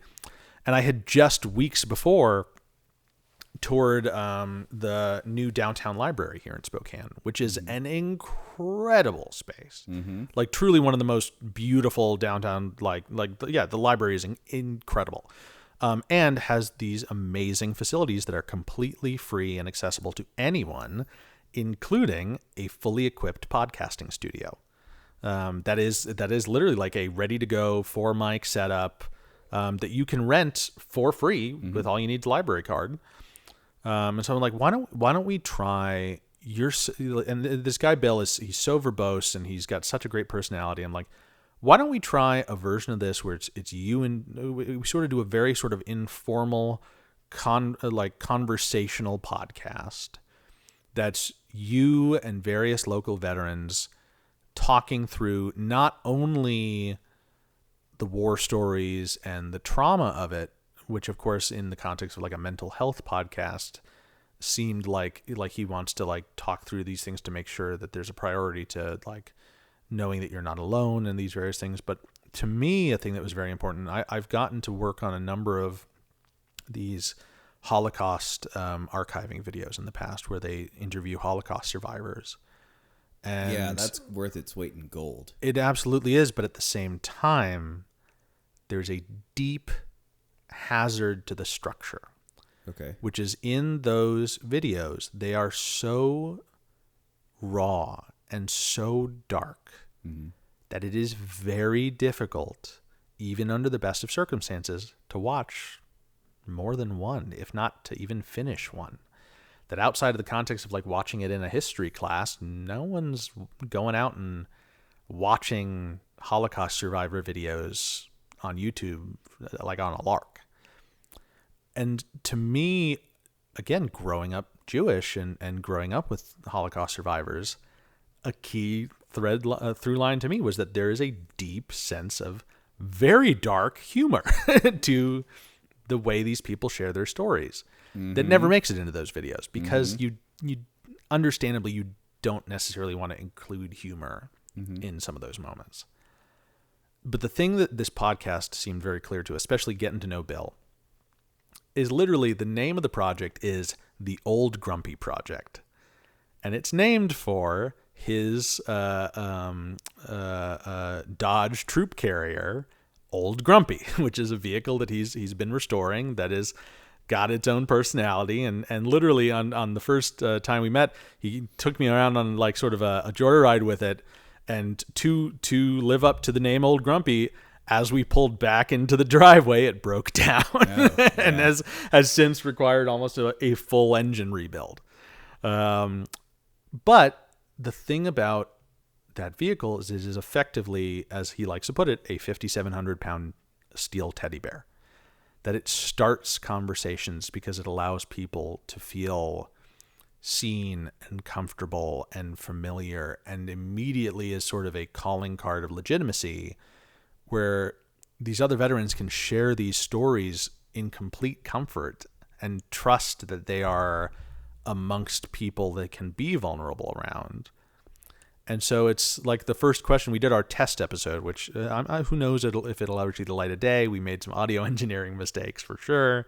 Again, it had been, I hadn't worked an audio board in 15 years. When we did it, and the machinery wasn't quite working and the laptop was outdated and all the various things. But the first question we asked, and we had on two people from Hounds for Heroes, which is a local organization that pairs free of charge veterans in need of service animals and children in need of service animals with free service animals. So fully trained therapy dogs and emotional support dogs, again, completely free of charge. And it's an amazing organization. So we had Tom and Tanya. So Tanya is the founder, and then Tom is one of the veterans. And their dogs came into the studio with them. And it started off, of course, with this, like, there was some nerves, and people didn't really know how open they could be. And the initial, like, we started off, and then I sort of had this moment where I realized, like, I need to, like, loosen things up a little bit. People are a little tight. And so the question I asked is, all right, what's the best MRE and what's the worst MRE? It's a good question. And it just immediately you had, and again, Tom is in his late 70s. Bill is probably in his 50s or 60s, and Tanya's in her 40s. So they're all coming from different generations of the military and different branches. And so they had like all these crazy answers. There was this big, like, at one point he's like, oh yeah, no, and we got Skittles. And then Tom's like, you got Skittles? Like, so it's just all of a sudden, all of this energy came back into the room, which then allowed them to relax. And it allowed them to feel safe. And so when we did get to the darker parts of the conversation, they weren't re-traumatizing themselves. They weren't backed into a dark corner. They were, for the first time, and to like Tom and I talked about this afterward, that like there were things he talked about in that context that he had never thought to share. And like a thing I found really interesting is sort of almost rather than sharing war stories, because this guy, if I'm probably misremembering this, but we've met some other really amazing veterans in this time, so I may be getting my wires crossed, but I believe he's like a former Delta Force, like he's real deal. And rather than sharing war stories, he actually talked about the fact that he's been married to the same woman since he entered the force and entered the forces. That's pretty damn impressive. And holy shit! And exactly that, like People get a wife per deployment. No, exactly. But also that it's a combination of that, as well as that he was very open that it has not been easy, and that there were some dark moments, and there were some moments where his trauma led to abuse and led to poor behavior and led to X, Y, and that it led to then sobriety, and it led to the dog in his life, and it led to, and so he went through this very, very difficult conversation with us. But again, we had taken the time to lighten the mood and earn the trust. Mm-hmm. And so that's the goal with the Old Grumpy Project. And again, why I felt so comfortable getting involved with it is that Bill so obviously had this deep well of empathy and this phenomenal sense of humor. Like the first time we recorded, he showed up and he had bought a custom Hawaiian shirt that is like a Hawaiian shirt that has hidden Old Grumpy trucks like all over the shirt. And then the shirt under that was, when I first met him, he just kind of walks out and he's this big guy. He kind of like trundles out of his garage and he's wearing a Veterans baseball cap and a Godzilla t-shirt from Walmart. And I'm like, this is the guy. I was like, I knew he's like, and he was showing off like his whole, his vehicle, but then also like, and this is where I want to build my Battlestar Galactica replica. And like, and this is where the X-Wing will go. And so so yeah, like the goal of the Old Grumpy Project is to share these stories in a context of equal parts light and dark, and to allow this sense of camaraderie and this sense of like not being alone in this, to not just be that you're not alone in your pain, but you're also not alone in your happy memories. And that's when these guys that Bill meets in the context of like Chalkin' and Lockin', Old Grumpy and de-energizing and parking it at some air show, the guys he would talk to, it starts off in like these conversations, and when they start talking about the buddies they've lost, they're not talking about what pieces ended up where and what horror show and who shot, and they're talking about the day before when the guy dropped a grenade down the latrine, or they're talking about when the guy put ipecac in the mess hall food, and like all these like various things. Like, yes, they're remembering their friend who they lost in a way that will never leave them, but they're remembering just as much of the lightness as they do the dark. And so this is, like I said earlier, all the drive of everything for me is empathy. It is sharing stories. And I would always rather help. Like, I've got plenty of stories to share, but I am always infinitely happier sharing someone else's and helping amplify the story of someone who doesn't necessarily know how to amplify them. Because Bill's an incredible storyteller and an incredibly empathetic interviewer, but the dude would have no idea how to get that anywhere aside from the person across from him.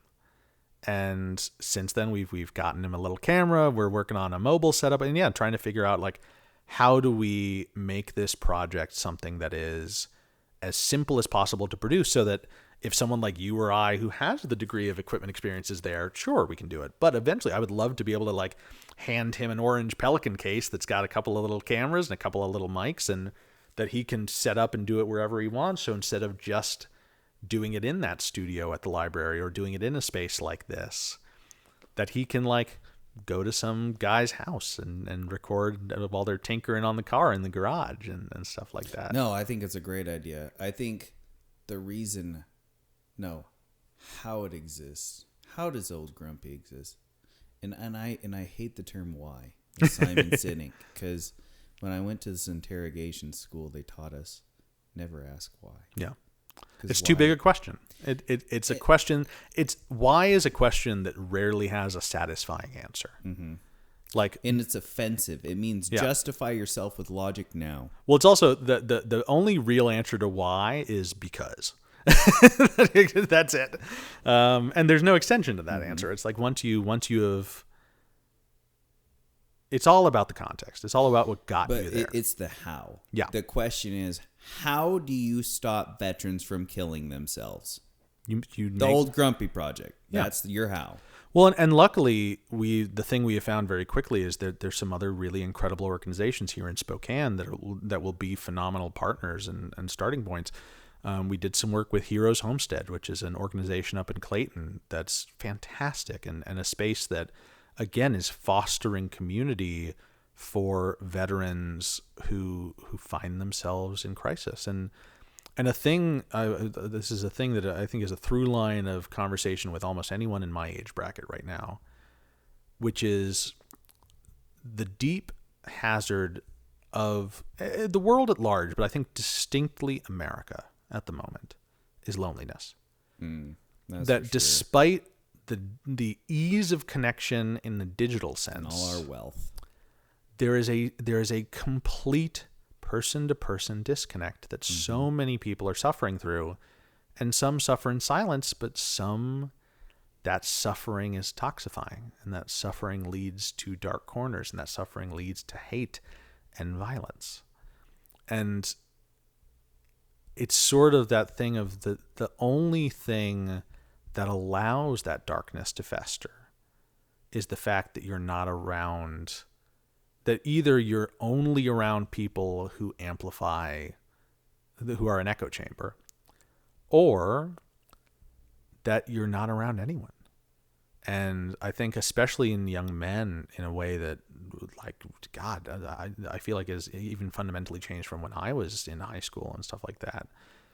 That, yeah, like men really from the earliest age of adolescence onward don't understand pathways to connect past these very, very blunt sort of, like kind of media friendly versions. Like if it's not how guys in the movies hang out, it's not something I should be doing.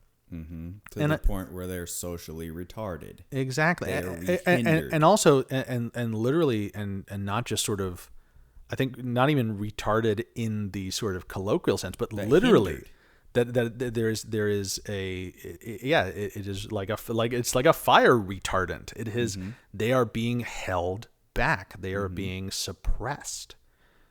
And the thing, like, for example, sort of in a less, sort of to bring it back to something we were talking about earlier, the organization, or not even organization, sort of the nebulous organization / Facebook group that I'm help run here in town is called We Few, Filmmakers of Eastern Washington.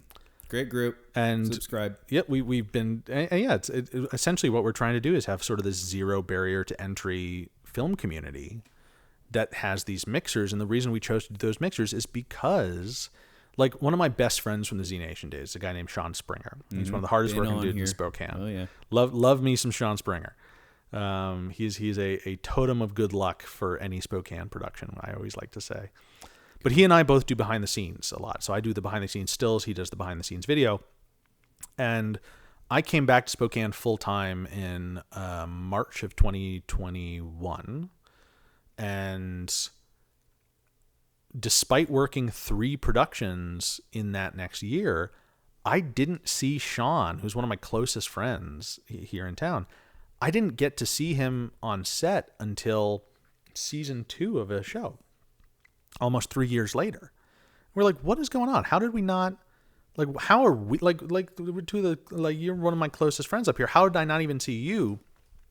And that started the conversation of, well, what about this guy? Oh, I haven't heard from that guy in forever. Is that guy even still in town? What about this lady? Oh, I don't know. I think she moved to Atlanta. And that became the first version of We Few. Before it was even called that, it just was, we called up half a dozen people. I think it was like probably 20 people we invited total to just like meet at a bar on a Sunday and see how everyone's doing. 3 people showed up. There was 5 of us total.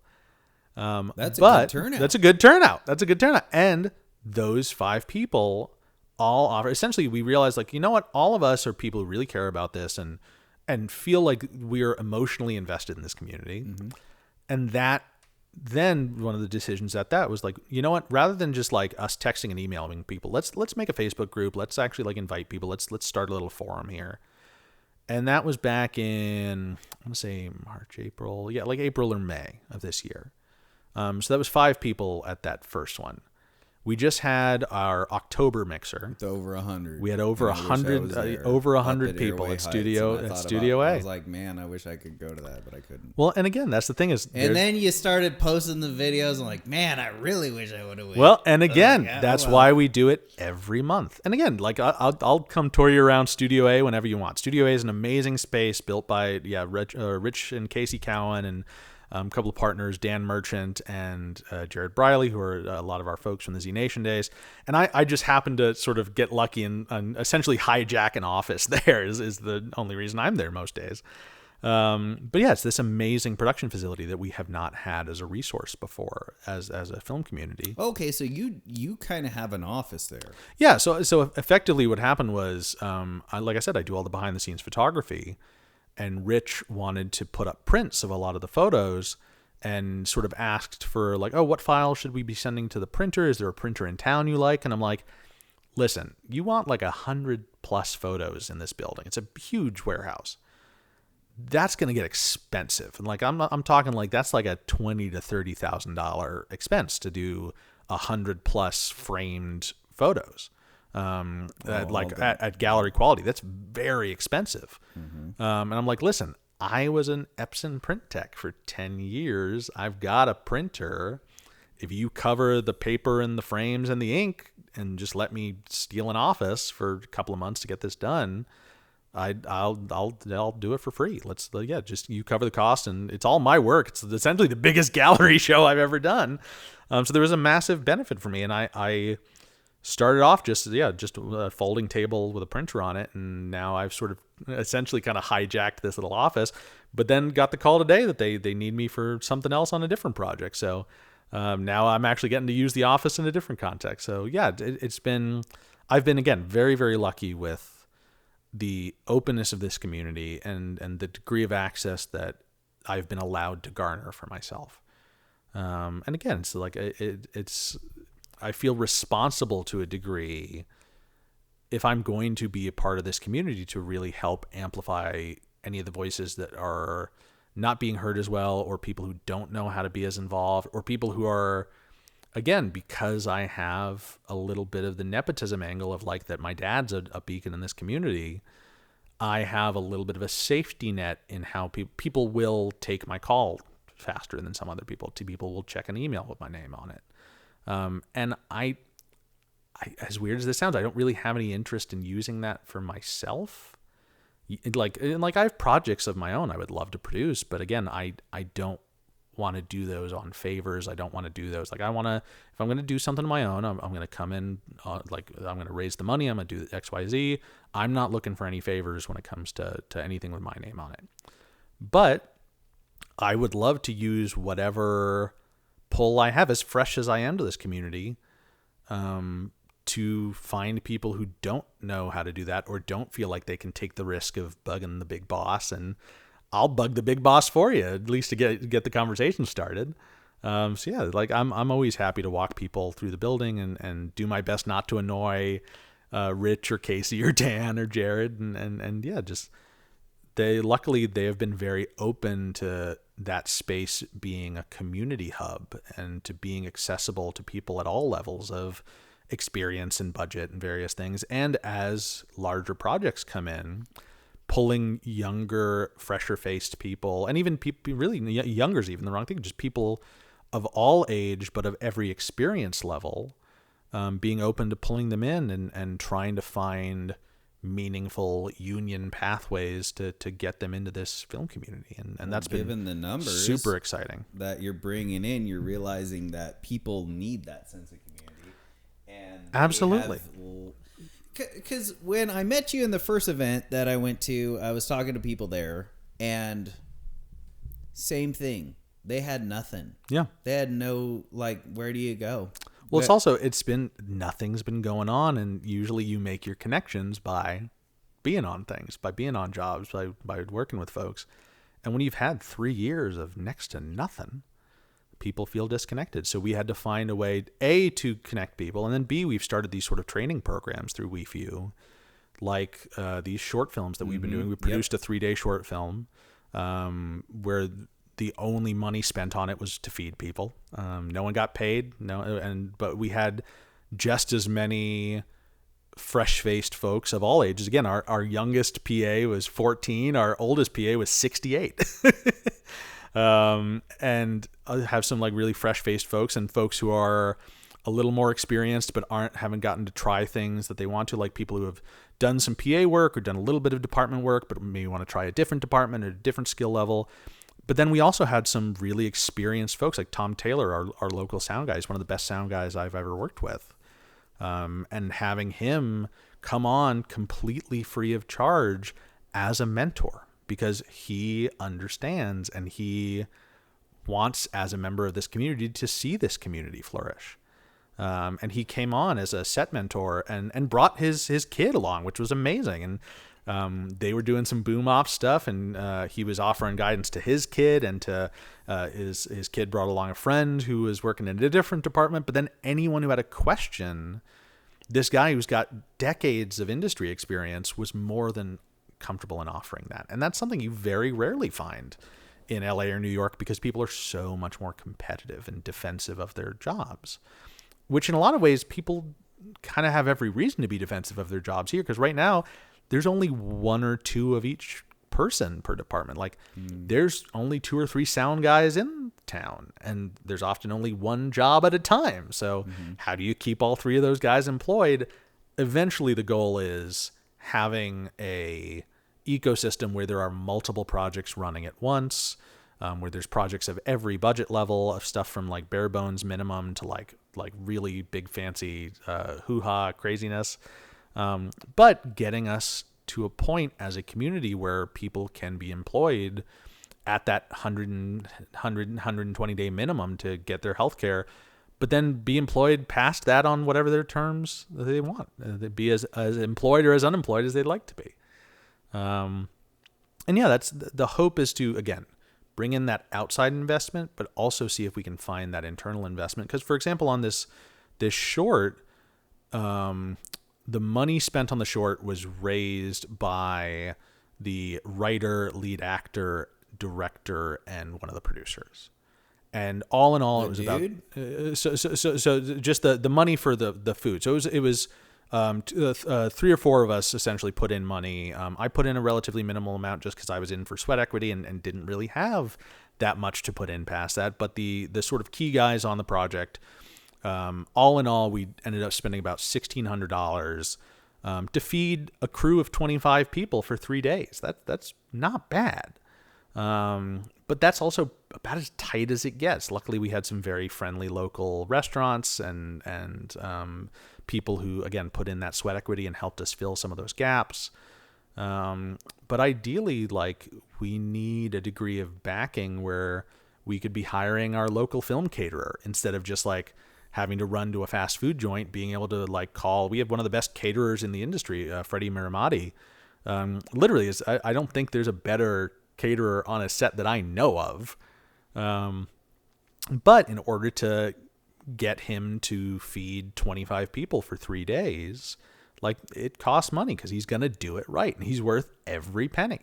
Because again, on a production where no one's getting paid, it's all about goodwill. It's all about making people feel like their time and efforts have been respected. So for us, it was like, we paid for food, and then out of my own pocket, I got everyone these kind of cool custom name tags, because I really like having name tags on set. That's a Greta Gerwig trick that I picked up, because I'm terrible with names. I just have that kind of brain where it just goes, I could know you for 20 years, and it's just that's a great trick. But also it's cool because now I've gotten to see people wearing those name tags at other events. And then we got a little crew gift. I got everyone a little keychain as like a little memory of the project. And I made sure there were fresh donuts on set every day. So like those were some extra expenses that I didn't really have the loose cash to throw at it. But again, felt like investments because no one was getting paid and everyone was donating their time. So I really wanted people to feel like their time and efforts were respected. And yeah, it makes a difference. So you've brought up some good points. And given your life experience, I'm going to ask you these 3 questions. Of course. What is money? A couple of ways to think. So there's sort of the sad realities, and then there's the realities. I always say that money is at best a safety net, at worst a lubricant. Worst a lubricant, that's for sure. And sort of the money is the sort of thing that it always is a heartbreak how necessary it is, but that is the world we live in. And I think anyone who says money can't buy you happiness has never that's one of the I hate to say it, but that's stupid. Money buys you safety. It buys you security. It buys you the ability to do things on your own terms. And again, we talked earlier about like the average American's $600 emergency away from homelessness. And like, God, like how much money do you need to not be, how many emergencies can you afford? And so at its best case, money is a thing that allows you to live on your own terms.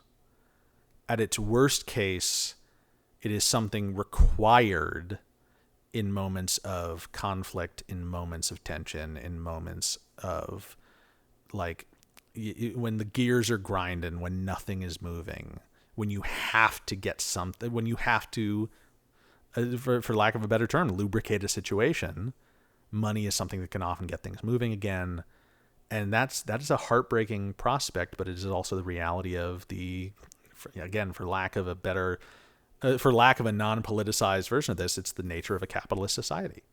It's that we have set up a system that requires constant reinvestment, that requires work, that requires work past a point of like, I was talking about this the other day of like someone essentially equating your work ethic to your value as a person. And I'm like, what the fuck are you talking about? Yeah. Like, I don't care if you have a work ethic or not. If you are a person, you are a person. Well, this is why I ask these questions, because I hear this sort of shit all the time.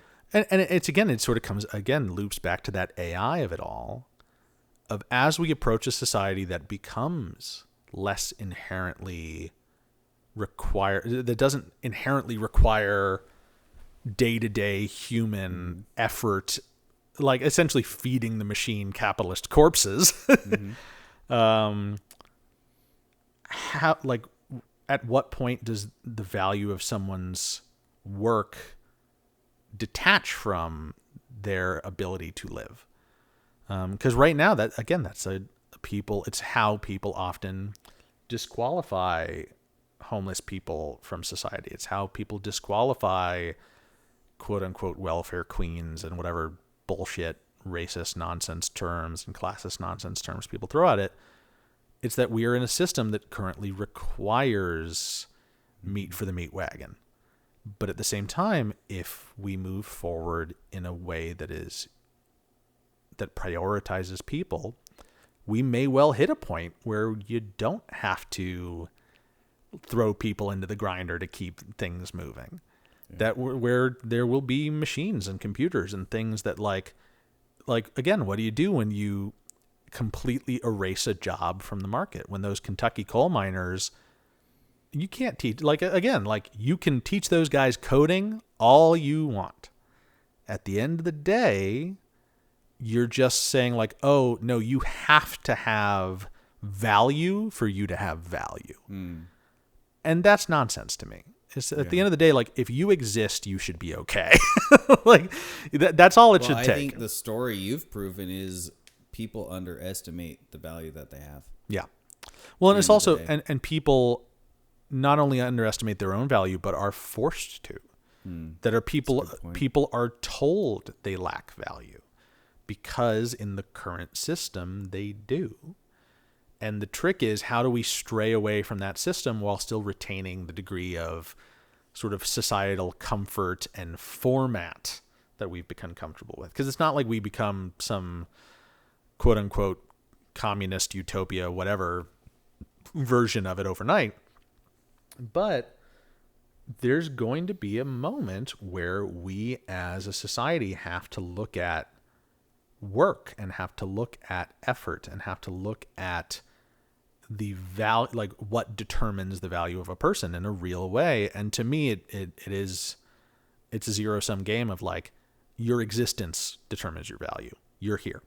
That's all that matters. You are breathing. You deserve respect. You deserve comfort. You deserve a home. You deserve water. You deserve food. And anyone who disqualifies that is a psychopath at the end of the day. It's like the idea that we are in a society and that we are in a country that if you don't have a job, your ability to live goes away. That like, oh no, you don't have enough money. So, sorry, you just have to die. Like, and it's very hard for people who don't have to actively face that fact rarely can be convinced to.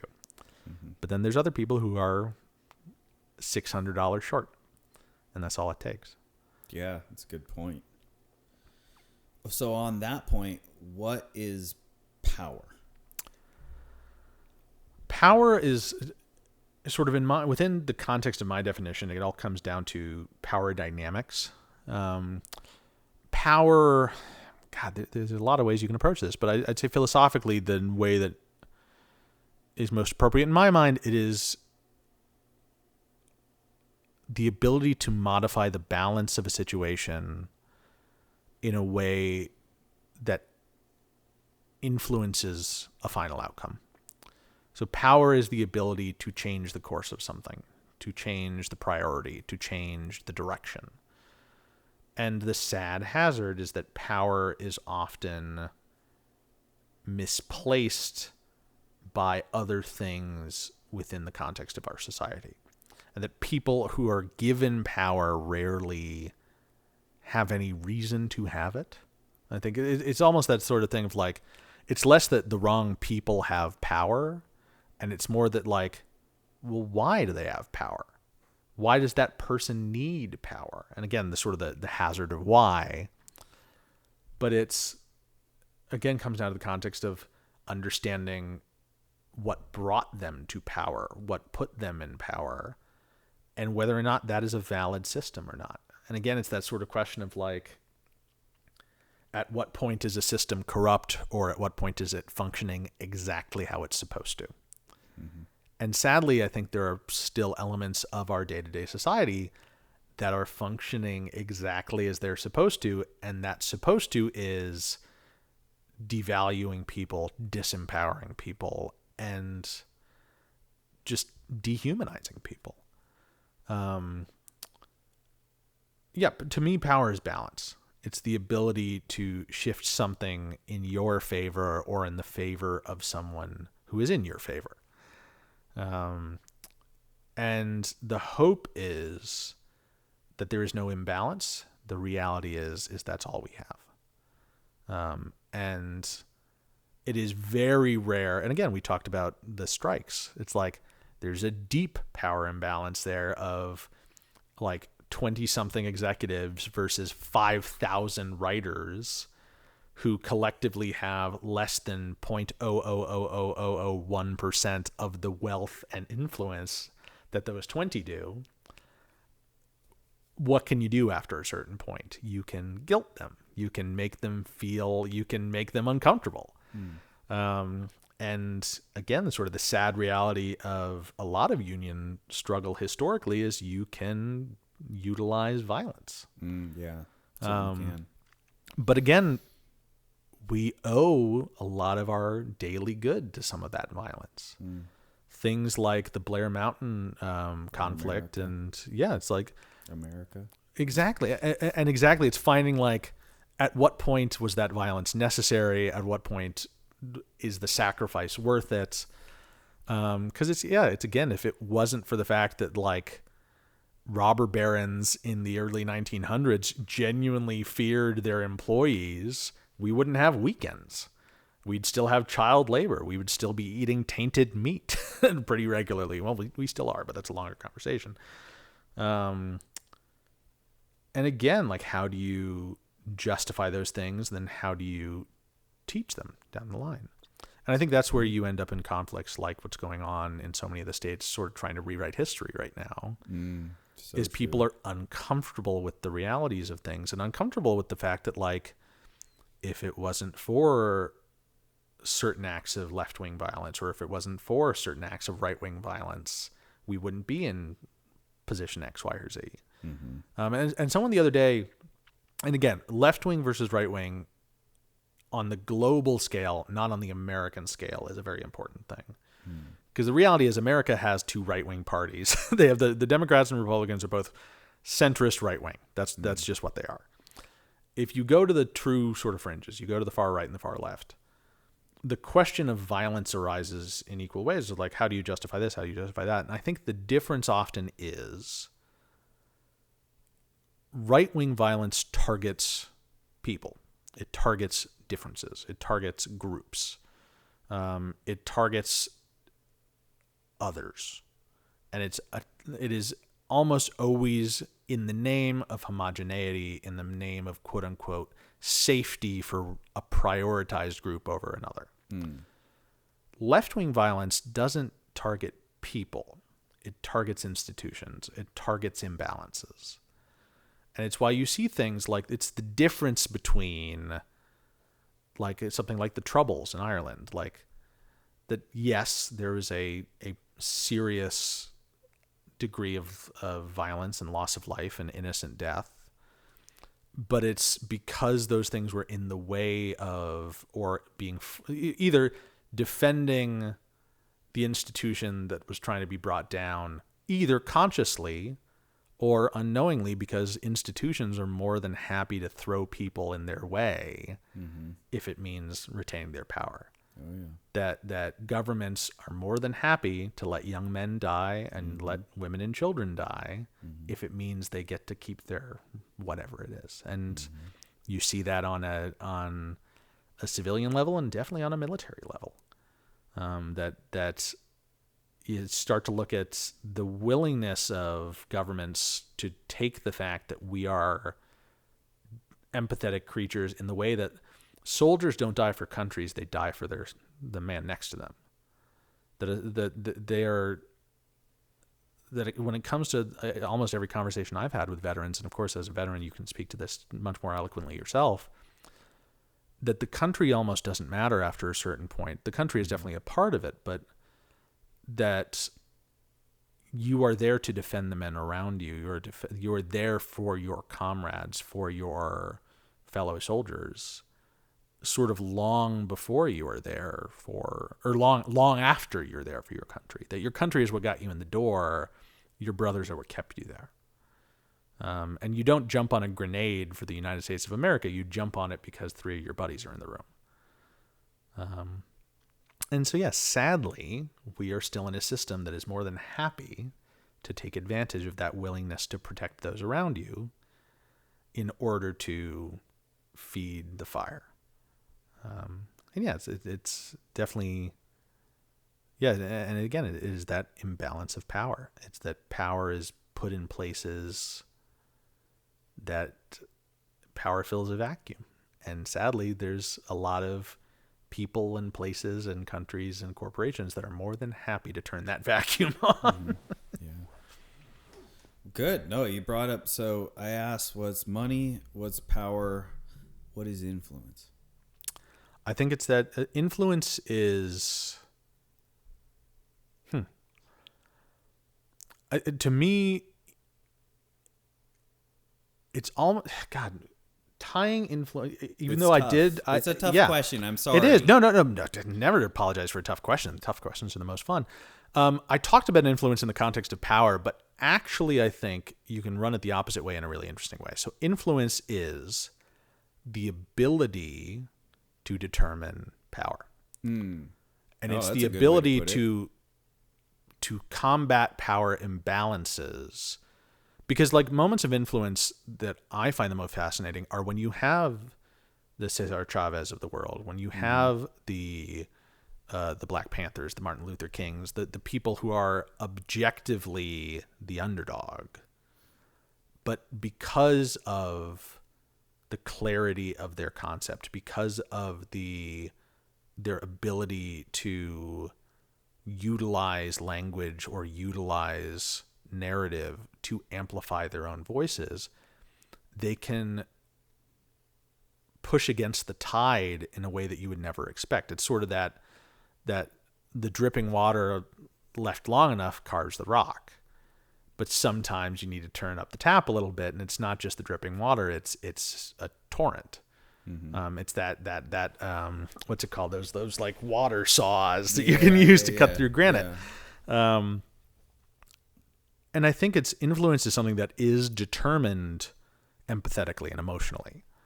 And it's why you have people who do not have money or power or beauty or XYZ are able to garner influence and able to wield it because there are inalienable elements of their truth or of their persona that allow them to steer the conversation. The hazard is then you have good actors and bad actors. You have people who are able to get influence is determined by who is willing to listen. And in many cases, the people willing to listen are the right people. And sadly, in more and more cases, the people willing to listen are people who just need something to listen to. And like I was talking about this with a friend of mine the other day, it's like the only reason that we've really run into the chaos of our modern politic in the way it is because people are desperate for a team. Again, it comes back to loneliness. People need to belong to something. There is no community base anymore. And so they find these extreme corners. They find these loud narratives, and they find otherism. Like, that's my running joke of like, I'm not a Trump fan. I'm not a Hillary fan. I'm not a Biden fan. I got problems with all of them. But I'm always amazed at how much Republicans hate Biden because he's the furthest right president we've had in a long time. Even more so than Trump in a lot of ways. He's further right than any, like, further right than Reagan, further right than his actual policies are not progressive except for in rare sort of beacon cases. Same with Obama's. Same thing. Yeah. Obama was an excellent statesman. He was incredibly well spoken. But was there change? Was there progress? Or was there just, there was just awareness of it. And I think that's where it gets interesting is like people are not looking at it logically. They're looking at it from a place of fear, of a place of a need to belong. And it's like, it's sports teams. Like it's like I see the exact same vitriol in my neighbor's eyes for Biden as I do for the Patriots. like he hates Tom Brady the same way that he hates Joe Biden, but just for different reasons. Because again, there is this mechanic to it that is completely unrelated to it. It's the Hollywood of it all. It's the narrative of it all of that we need. If you're going to hate someone, you better hate them. You can't just be okay with them. You can't be like, that guy didn't bother me. You need to choose a side. And especially when you start throwing things that just have nothing to do with the conversation into it and bring in the reptiles and the Jeff Epsteins and all that and just like throw all that stuff on the fire. Yeah, who knows what angle people are able to look at it anymore. But yeah, and it's when it comes to politics especially, and I think that is where influence becomes the most potentially toxifying.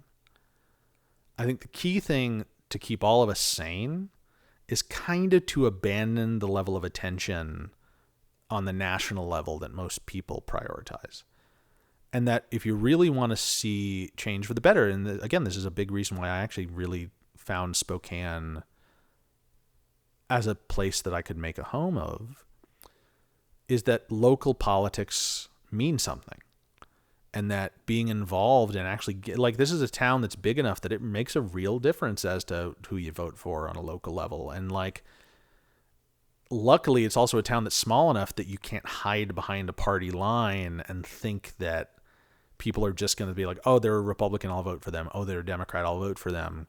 They'll be like, oh, they're a Republican, but they've made my property taxes go up 3 times in the past 3 years. Or, oh, they're a Democrat, but they have not actually done anything about the policing rates and blah, blah, blah, blah, blah. And so it's small enough that we can actually pay attention here and we can actually make a difference here. That if you got a guy who just has been making money for him and his wife off of the state for 10 years. And is just like a fat cat politician who hasn't done anything good. You can throw someone new and young and with a different perspective at him, and people will pay attention because, again, it is individualist before it is party line here in a lot of ways. But yeah, the simple version is influence is the ability to shift the tide, whether you are the party in power or not, whether you have the money or not, whether you have the power or not, whether you have the platform. Influence is, in many ways, the ability to define your own terms and define your own platform. That's a good point. So the Greeks used to call this something. They called it techne, the ancient Greeks. So they believed there was power, influence, and techne. Mm-hmm. So techne, so there's things that all the money and power in the world can't solve. Yeah. You can't get a rocket to fucking self-land. That's where techne comes in. So what is techne? Ooh, that's an interesting one. Yeah. As I think about this, one of my favorite little details just about the ancient Greeks is everyone talks about Plato. Mm-hmm. And a lot of people forget that Plato was not actually his name. We do not know his name. I think he is a made-up character by... Well, are you ready? No, Socrates was made up by Plato. So here's my favorite thing about Plato. Plato, and this we do know for a fact, was one of the greatest wrestlers of his time. No shit. And Plato was his stage name. So he effectively, it's like WWE, dude. It's literally, it's as if we're talking about The Rock. Yeah. Plato was his stage Hulk Hogan. Yeah, but he was like, he was this like ripped dude who would regularly just like fight people over. He would just like wrestle other philosophers into submission. To like, they would get into an argument over like the nature of whatever, and he would just put him in a headlock until they said he was right. Heard this shit. That's 100% true. Oh my god, keep talking. I say it's 100% true. Someone fact checked me, but yeah, there's definitely a degree of chaos to that. But yeah, I think it's techne. Interesting. Yeah, it's where it all comes together. It's where those question marks. It's sort of where the rubber meets the road. It's where you can actually utilize all of the above to get shit done, or get shit done in spite of it. Yeah, it's an interesting corner. I can't really. It's a concept I'll definitely have to sit with more. It's funny you utilize the self-landing rocket as a version of it. My uncle actually works for SpaceX and is the one used to work for SpaceX. And was the one in charge of the radio control of those rockets. And again, Elon Musk, though, like as interesting as he can be, I'm definitely one of his number one skeptics. I am someone who is I post a lot of shit talking Elon memes for sure. But yeah, it's that same thing of like, that's again a great example of one of his hits. But again, it's like he wasn't the first person to have that idea. That idea has been going around forever. He was just the first person willing to lose an incredible amount of money and risk an incredible number of people's livelihoods and well-beings in order to get it to work. And again, there's something to be said for that, but there's also something to be said for why NASA never tried it. And so it's sort of a funny question mark of stuff like that of, is there an incredible value to the self-landing rocket? Absolutely. Did he expedite it in a way that has done actual good? Who knows? Like my favorite example of this is the Tesla. Are Teslas super cool in concept? Absolutely. But the reality is much more devious, which is, for example, let's just use Los Angeles. A friend of mine from high school is on the Los Angeles. I'm forgetting the name of it exactly, but it's essentially the think tank of people taking Los Angeles into the state of the art future of infrastructure. And this guy, who is it's literally his job to like help get Los Angeles ready for electric cars, will never buy an electric car. And is a firm believer. And this is a guy who drives the same car I do, a 100 Series Land Cruiser. It is a gas guzzler. It takes premium only. Things a nightmare when the gas prices go up.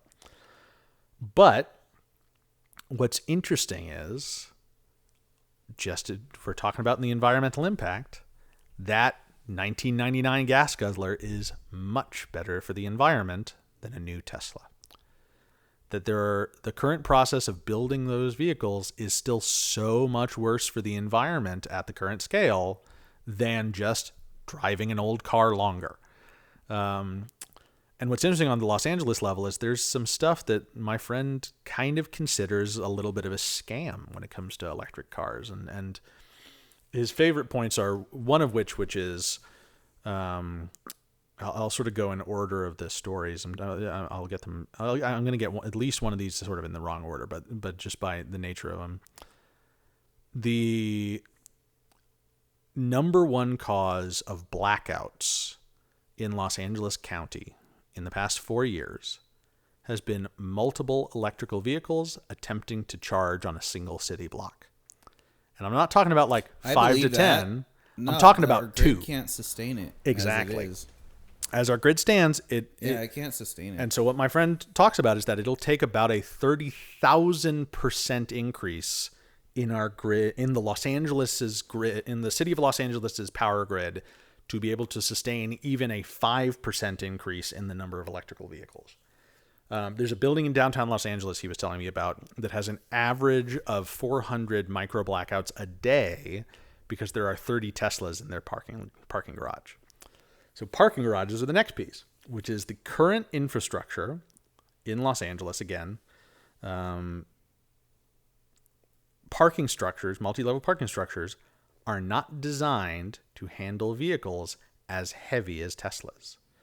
That the smallest Tesla, again, I'll use my Land Cruiser as an example. My Land Cruiser is about 6,500 to 7,200 pounds, depending on what I've got in it.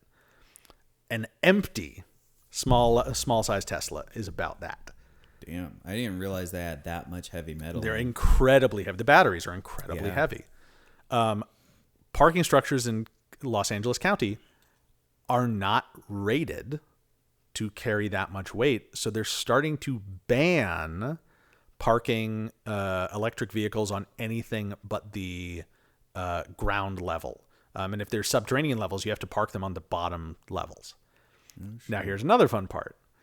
So there have been multiple parking garage collapses in LA County attributed to, again, multiple electric vehicles parking on poorly built parking structures. And they're parking structures that are built well enough to handle normal cars, but not well enough to handle these incredibly heavy vehicles. The next thing after that comes to fire suppression. That as it stands, Tesla batteries are so volatile because Tesla, again, in a brilliant streak of Elon Musk, when he tried to get the batteries made initially, they quoted him a price that was so exorbitant that there was no way to do it. It was just impossible to fund that many batteries. So instead, he got that same battery company to essentially wire together, like, I think something that's like 2,000 18650 cells. So that's a cell just a little bit bigger than a AA, about twice the size of a AA. There's one in the like, if you're a fan of like everyday carry, like fancy pocket gadgets, a lot of high-end flashlights use 18650 cells. A lot of camera equipment uses 18650 cells. And there's a couple hundred or a couple thousand 18650 cells that they just then wire in parallel into the Tesla battery. So they're not single cell batteries. They are literally thousands of these smaller cells. These smaller cells are very well known for combusting if cracked.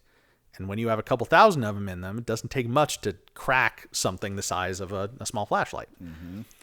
They burn at such an incredibly high temperature and at such an incredible level of volatility and for so long that currently the National Union of Firefighters has no unified solution as to how to deal with them. that it takes either, I think it was something like 4,000% more water, which you can't really use the water on them for a while because, again, it's an electrical fire and a chemical fire, or suppressants that are so toxic to humans that you can't use them in an open setting. That like you have to call a hazmat crew to clean them up. This goes on to my next delightful little fun fact, which is of all Teslas on the road today, make up less than 30% of Teslas ever produced. The Teslas are being discarded and moved away from at such a startling rate that, again, less than 30% ever produced. And they've only been produced since, 2005, 2007, somewhere in there? Less than 30% are still on the road today. People wonder where they are. They're in graveyards all across Tesla, where Elon Musk and Tesla have bought these swaths of empty land in Texas that have hundreds of thousands of Teslas parked on them. And they're just parked in grids. And my favorite little detail of this is Tesla has gotten the FAA to declare them no-fly zones for drones. So you can't fly a drone over it and see how many there are unless it's an unregistered drone. And they're actually, you can find some of the videos from on these unregistered drones, but those are just waiting for some environmental disaster where one of those catches on fire and all of a sudden you have 100,000 Teslas in a field 20 miles outside of Austin, and you have like lithium dioxide smoke and all that's just pouring over the city of Austin because there's like 40 acres worth of electric cars on fire.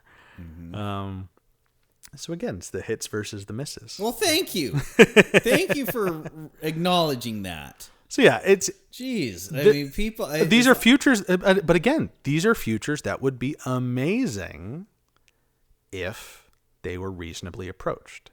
Reasonably approached, yes. But you've got a guy like Elon Musk who is taking advantage of the system. Moving fast, disrupting things. Well, and it's also, people forget, like, he's not spending his money.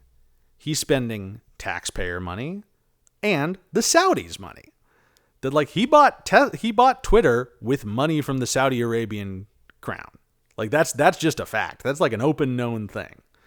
And so yeah, it's all sorts of stuff like that. So is he a super interesting character? Absolutely. Does he have phenomenal marketing? You fucking betcha. Is he Tony Stark? Maybe the like alcoholic playboy weirdo side, but he's no Iron Man. My favorite theory right now is that he got into microdosing ketamine, and that's why he's been making all the crazy decisions lately.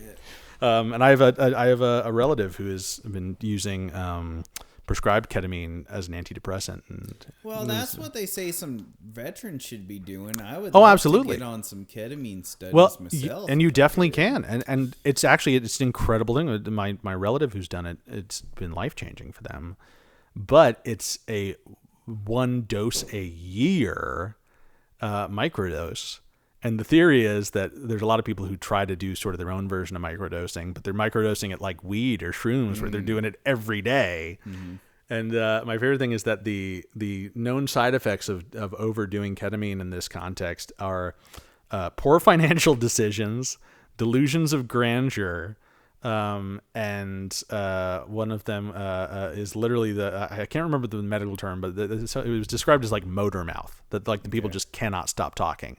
Which for someone like myself is always not the criticism I should be levying at people. I can definitely talk.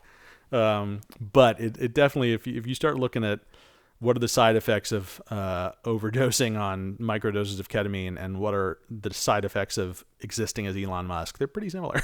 But yeah, I'm never one to go on conspiracy rants, but he's definitely a fun character to attempt to analyze.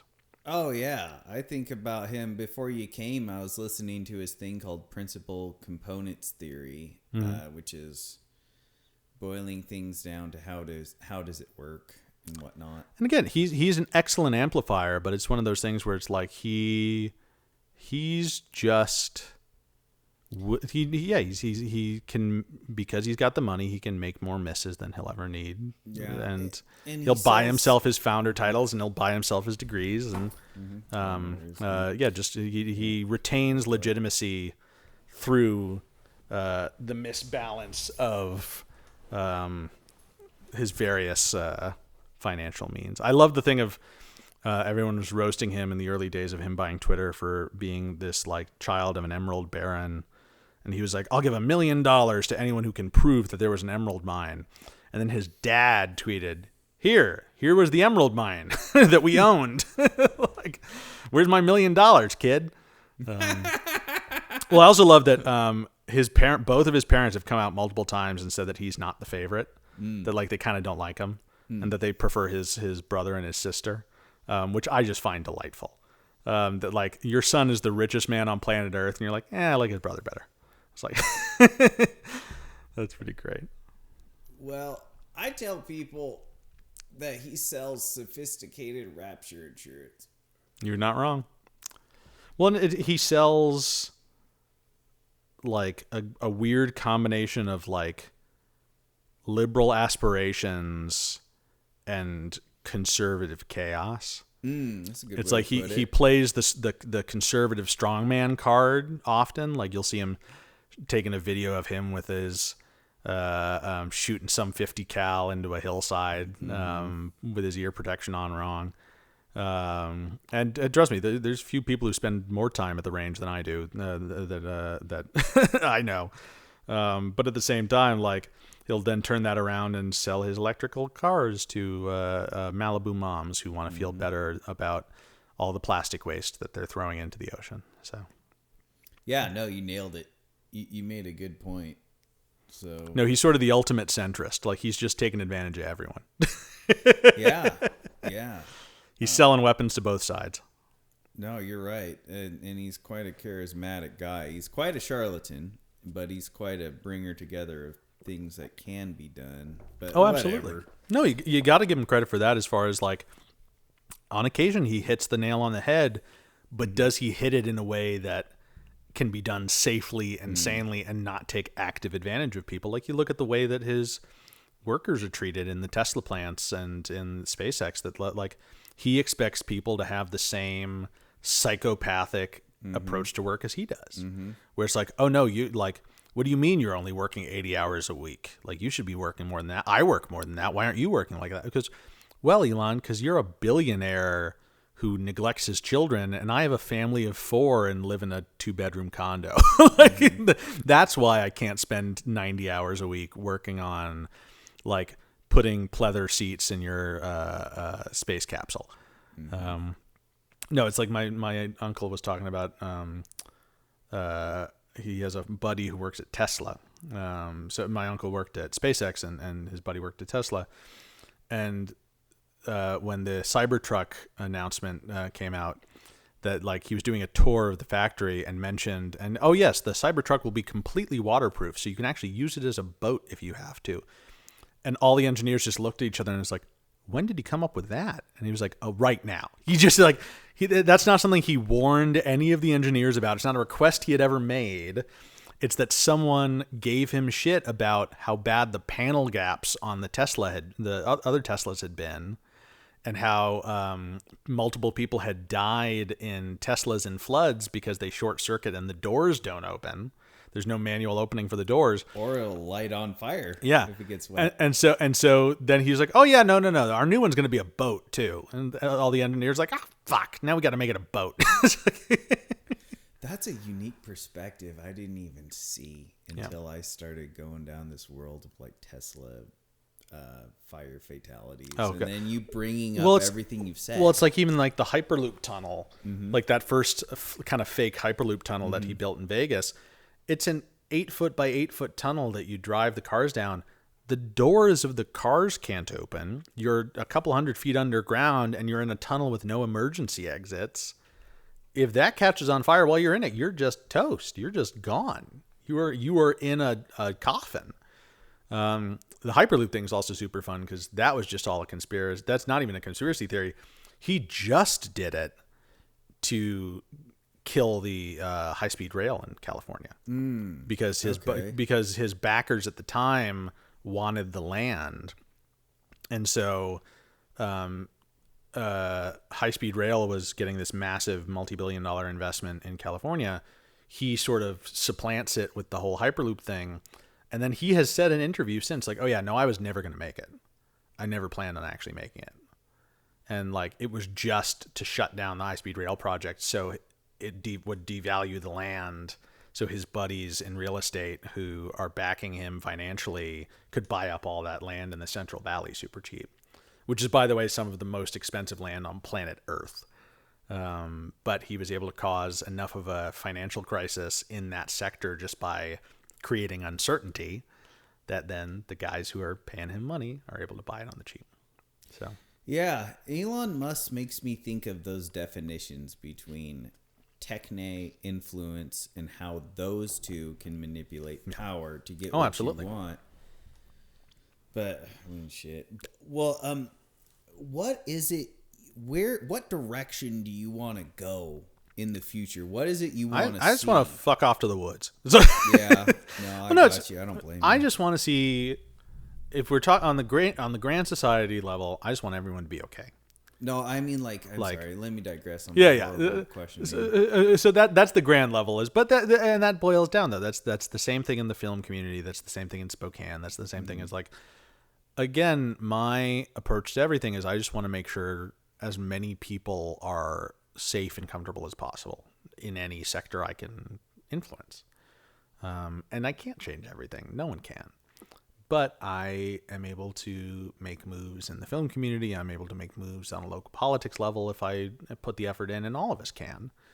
That there are things that are well within our scope of influence, even on an individual level, that if you are an empathetic person, you can put your time and effort towards. And yeah, luckily this is, I think... I have lucked into a community and a place and a time that I can be helpful.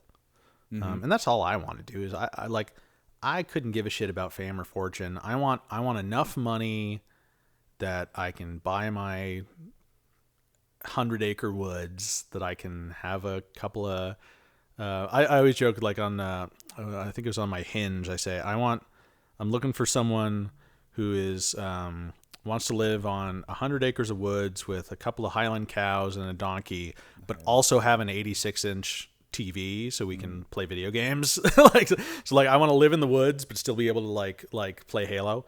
And who thinks that's sort of anyone who thinks that's kind of a good vibe, that like we can get our full surround sound but also be able to like go out and watch the stars. Like that's all I want out of life, is a safety net for myself, for my family, my community, and ideally the world. But that's a loftier.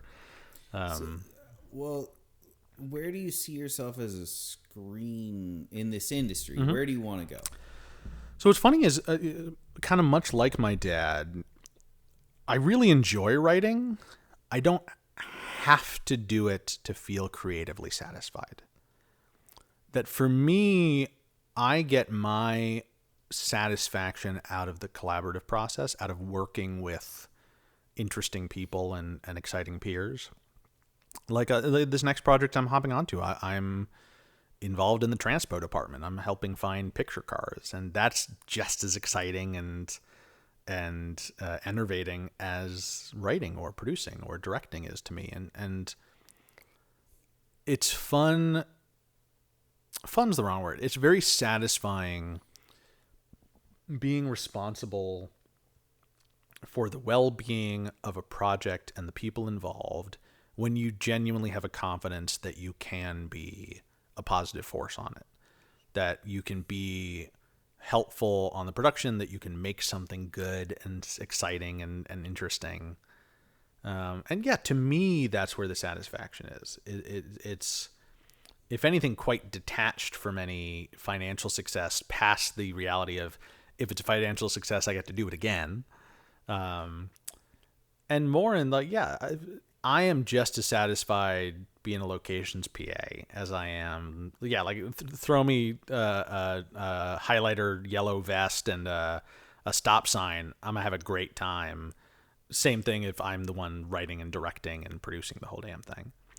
And yeah, it sort of comes down to, on some things you want the responsibility, on some things you don't. And I'm perfectly happy wearing both hats. And yeah, my goal as a writer is to write things that lend new perspective. My goal as a director is to help actors find emotional pathways that they wouldn't have considered prior.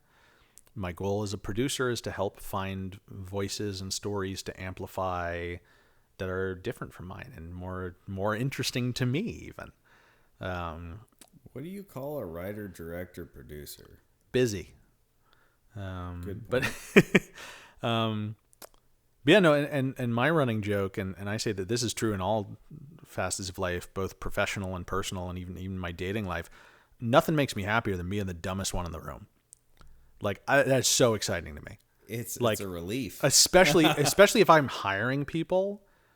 The last thing in the world I want to be is the expert. I love it when I get to just be like, okay, I'm paying you 10 motherfuckers because you're really good at this. Mm-hmm. And I'm going to be over here making sure you guys are okay. Like that's to me, that's professional satisfaction, is like, you guys good? You guys good? Great. Like that nothing makes me happier. And problem solving, and like, yes, like there's a lot of these pieces that only come together through crisis, sadly. Mm-hmm.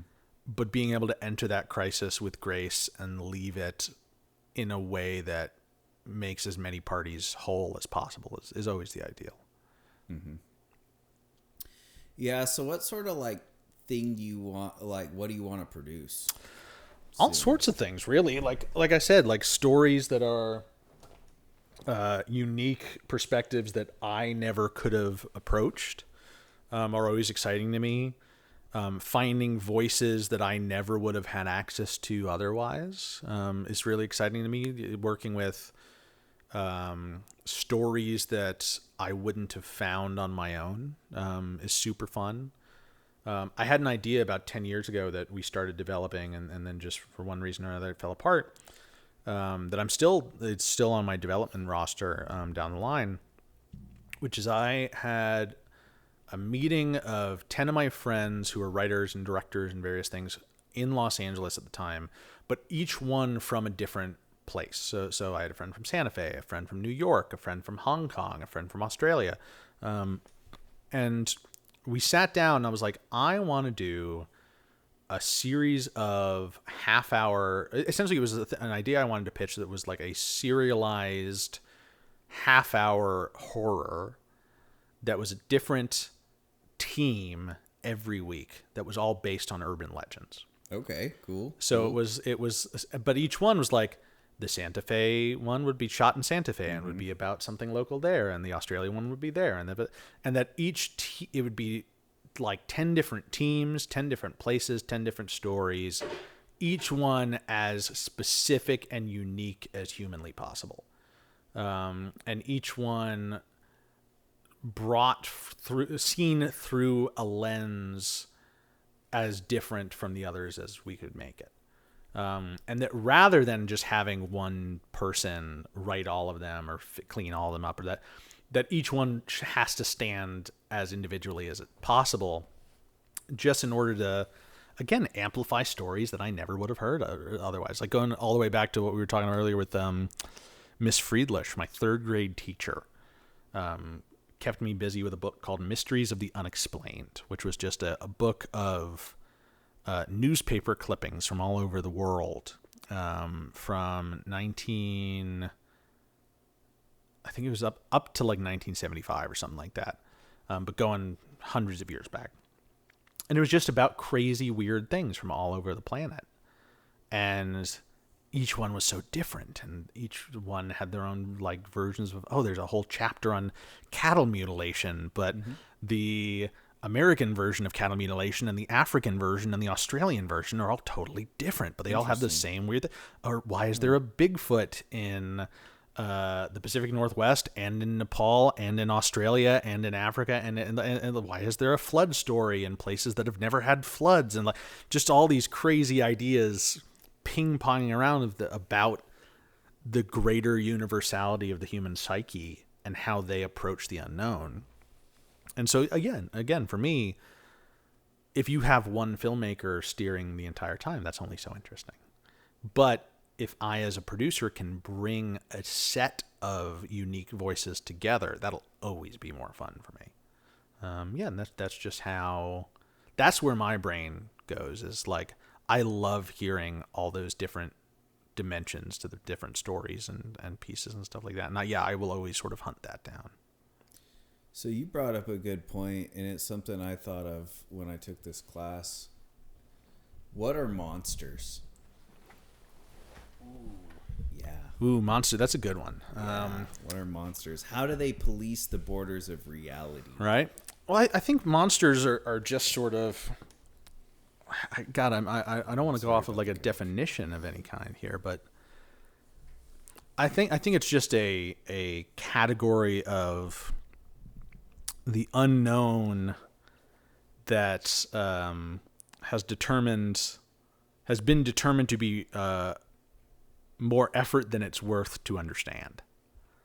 That like people consider something a monster when they can't grok how they could possibly fathom it. Because it's that sort of thing, like you watch any classic monster movie and it's about, it's actually all I have to do to understand this monster is make this one extra effort or this one extra piece of context. It's always like, Frankenstein is violent because he was made to be violent, or because he is scared, or but he's a monster up until that moment. And it's a weird, because it's something we attribute so many different things are given that title. Dude, it just dawned on me. I remember I was going through community college, reading the book that I read, listening to the author, and I posited to you the same freaking question he asked, and it was all on like monsters and shit. And then here I am talking to the guy who freaking helped write Z Nation. And the author of that book would probably love to be in my position talking to you right now, thinking about like, what is the purpose of a zombie movie or a zombie show? And is zombies it the are zombies or the survivors? Well, and that's so that was a big thing with that. Carl was very specific of, our showrunner and my dad. The zombies.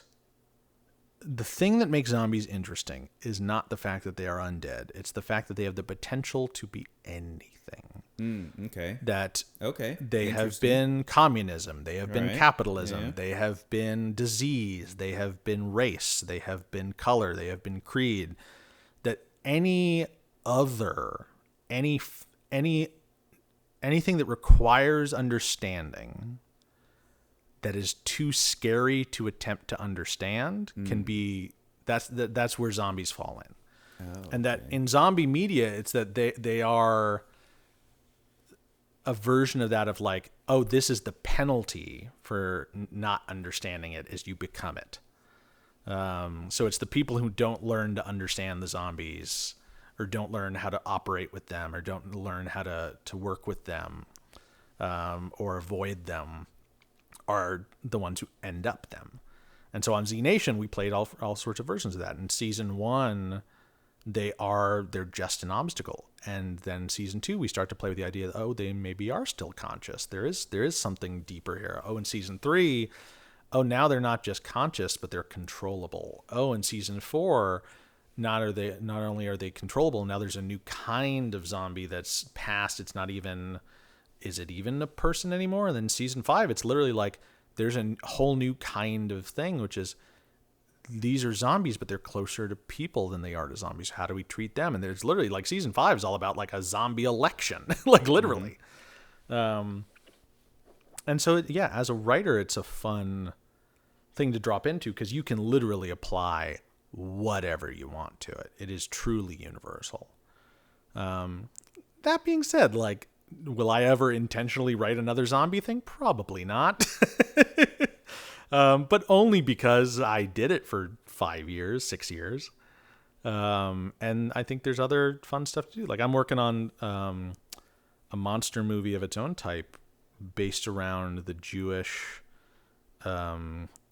monster myth of the golem, which is one of the oldest sort of traditional monsters. And I've heard it in passing, Yeah. but I'm not educated. So on the it. simple version is it's where Frankenstein comes from. It's where all the many things come from. But the concept of a golem is historically in a Jewish community that is under threat of some kind. So the most famous one is the Golem of Prague, which is 1500s Prague. The Jewish people are being blamed for these crimes, and the people of Prague are starting to attack the Jewish ghetto.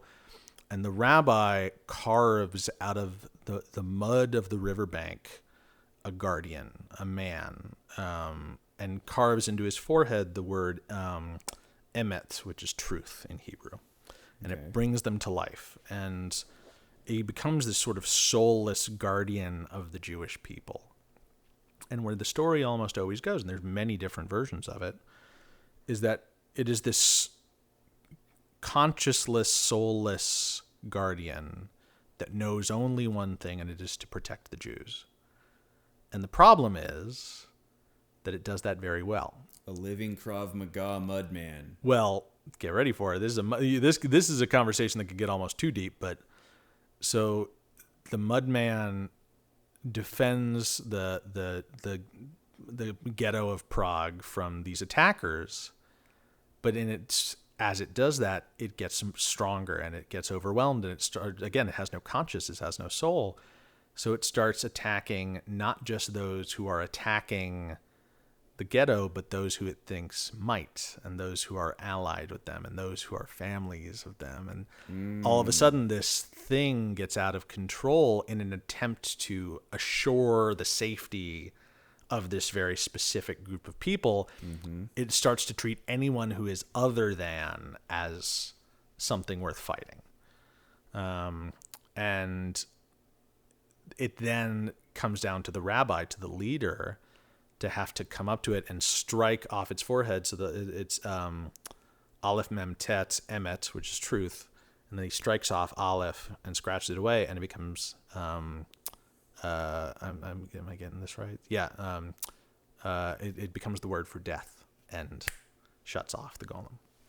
And now the Jews no longer have their protector, but they're also not actively harming people who are not actively harming them.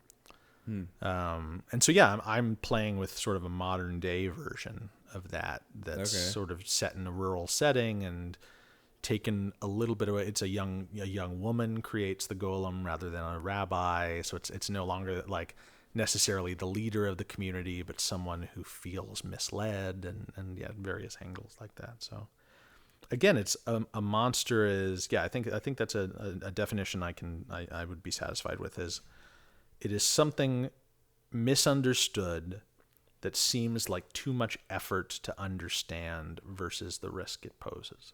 It's beautifully well put, because it's easier just to fear and run than it is to compute why. No, exactly. To communicate with it. Why am I scared of this? Why is it acting the way it is? And that's a very difficult thing. And if there is something attempting to do you harm, it's hard to sit and understand, like, all right, why are they attempting to harm me? Is there a reason deeper than... I'm forgetting. I've only seen a clip of it. There's a horror movie around right now that has a really interesting moment where I'm forgetting the name. I'm sure it'll come to me at some point, but it's a mother and child are being pursued by this monster through the woods, but the monster believes it is protecting the child from the mother. And the mother figures out, I can explain to them. It sort of figures out this moment of like, it stops and it confronts the monster, but it's like, we have to work together. We both want to protect the child.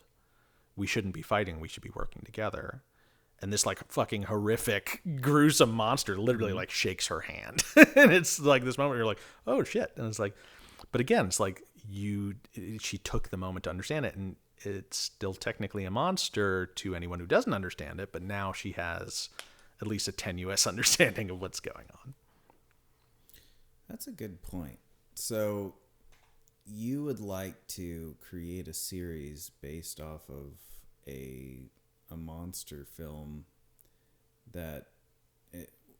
based off of Monster. Where would you like it shot? Here in Spokane? Oh yeah, well, I always say I didn't move to Spokane to make movies in Atlanta. It's like I want to make stuff here. I think this is one of the best film production towns, both from a community standpoint as well as a location standpoint. But that specific project, the Urban Legends one, I do like the idea of having multiple teams all over the country, all over the world.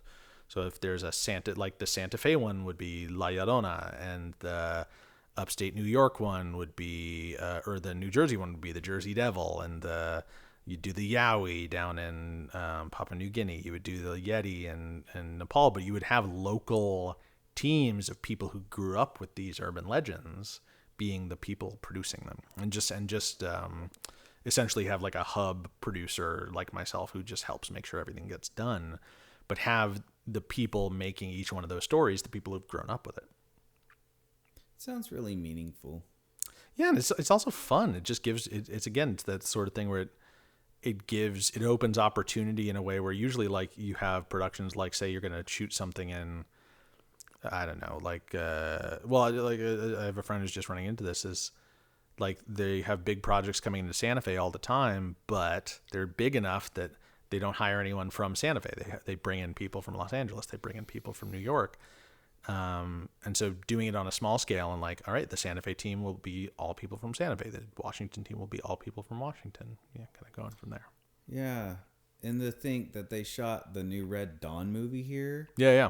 And they didn't show any of Spokane. Well, yeah, it's also like it's bullshit. Well, also, didn't they shoot it it's set in Spokane, but didn't they shoot it in Atlanta? Yeah, they didn't film nothing in Spokane. Yeah. So it's kind of sad. I mean, I really wish. No, exactly. It's like it's utter nonsense. They would incorporate some cool stuff. Yeah. But yeah, man, we've been on 3 hours now. Oh shit! So, there you go. All right. Well, it's Daniel, 9 o'clock on the nose. Hold on. Where can people find you? So I'm pretty easy to find overall.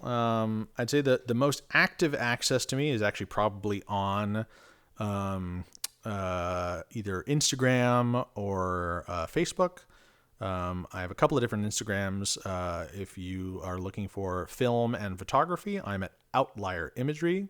That's OUTLIERIMAGERY. I am also, if you just want pictures of my dogs and of the woods and the occasional explosion, I am at Barba Bruciata. That's the burning beard, or Barba Bruciata. That's BARBA BRUCIATA. If you're as much of a Star Wars nerd as I am and you like little action figures, I'm at Anzati Forge. That's ANZATI_FORGE for some goofy little custom action figures and stuff. And then if you are interested in filmmaking, especially if you are in Eastern Washington, but of course not limited to, we like to have an open book. Find us over at the We Few. That's we F.E.W ! Or Filmmakers of Eastern Washington on Facebook. And yeah, we have a running film mixer in Spokane, Washington every second Sunday of the month. We just had our October one, so the next one will be sometime in early November. Again, the second Sunday of November at 3:00. Check the Facebook for that exact time and date, but we'll have that locked in shortly. Sweet. All right, everybody. That is Daniel Schaefer. Danielson. He did great. Sir. It was a great podcast. Thank you so much, man. Dude, I'm always happy to hop on. Yes, absolutely. And we'll have him back. Be sure to like, subscribe, smash that bell, leave comments in the video description, and check out everything he's got in the video description. Bye!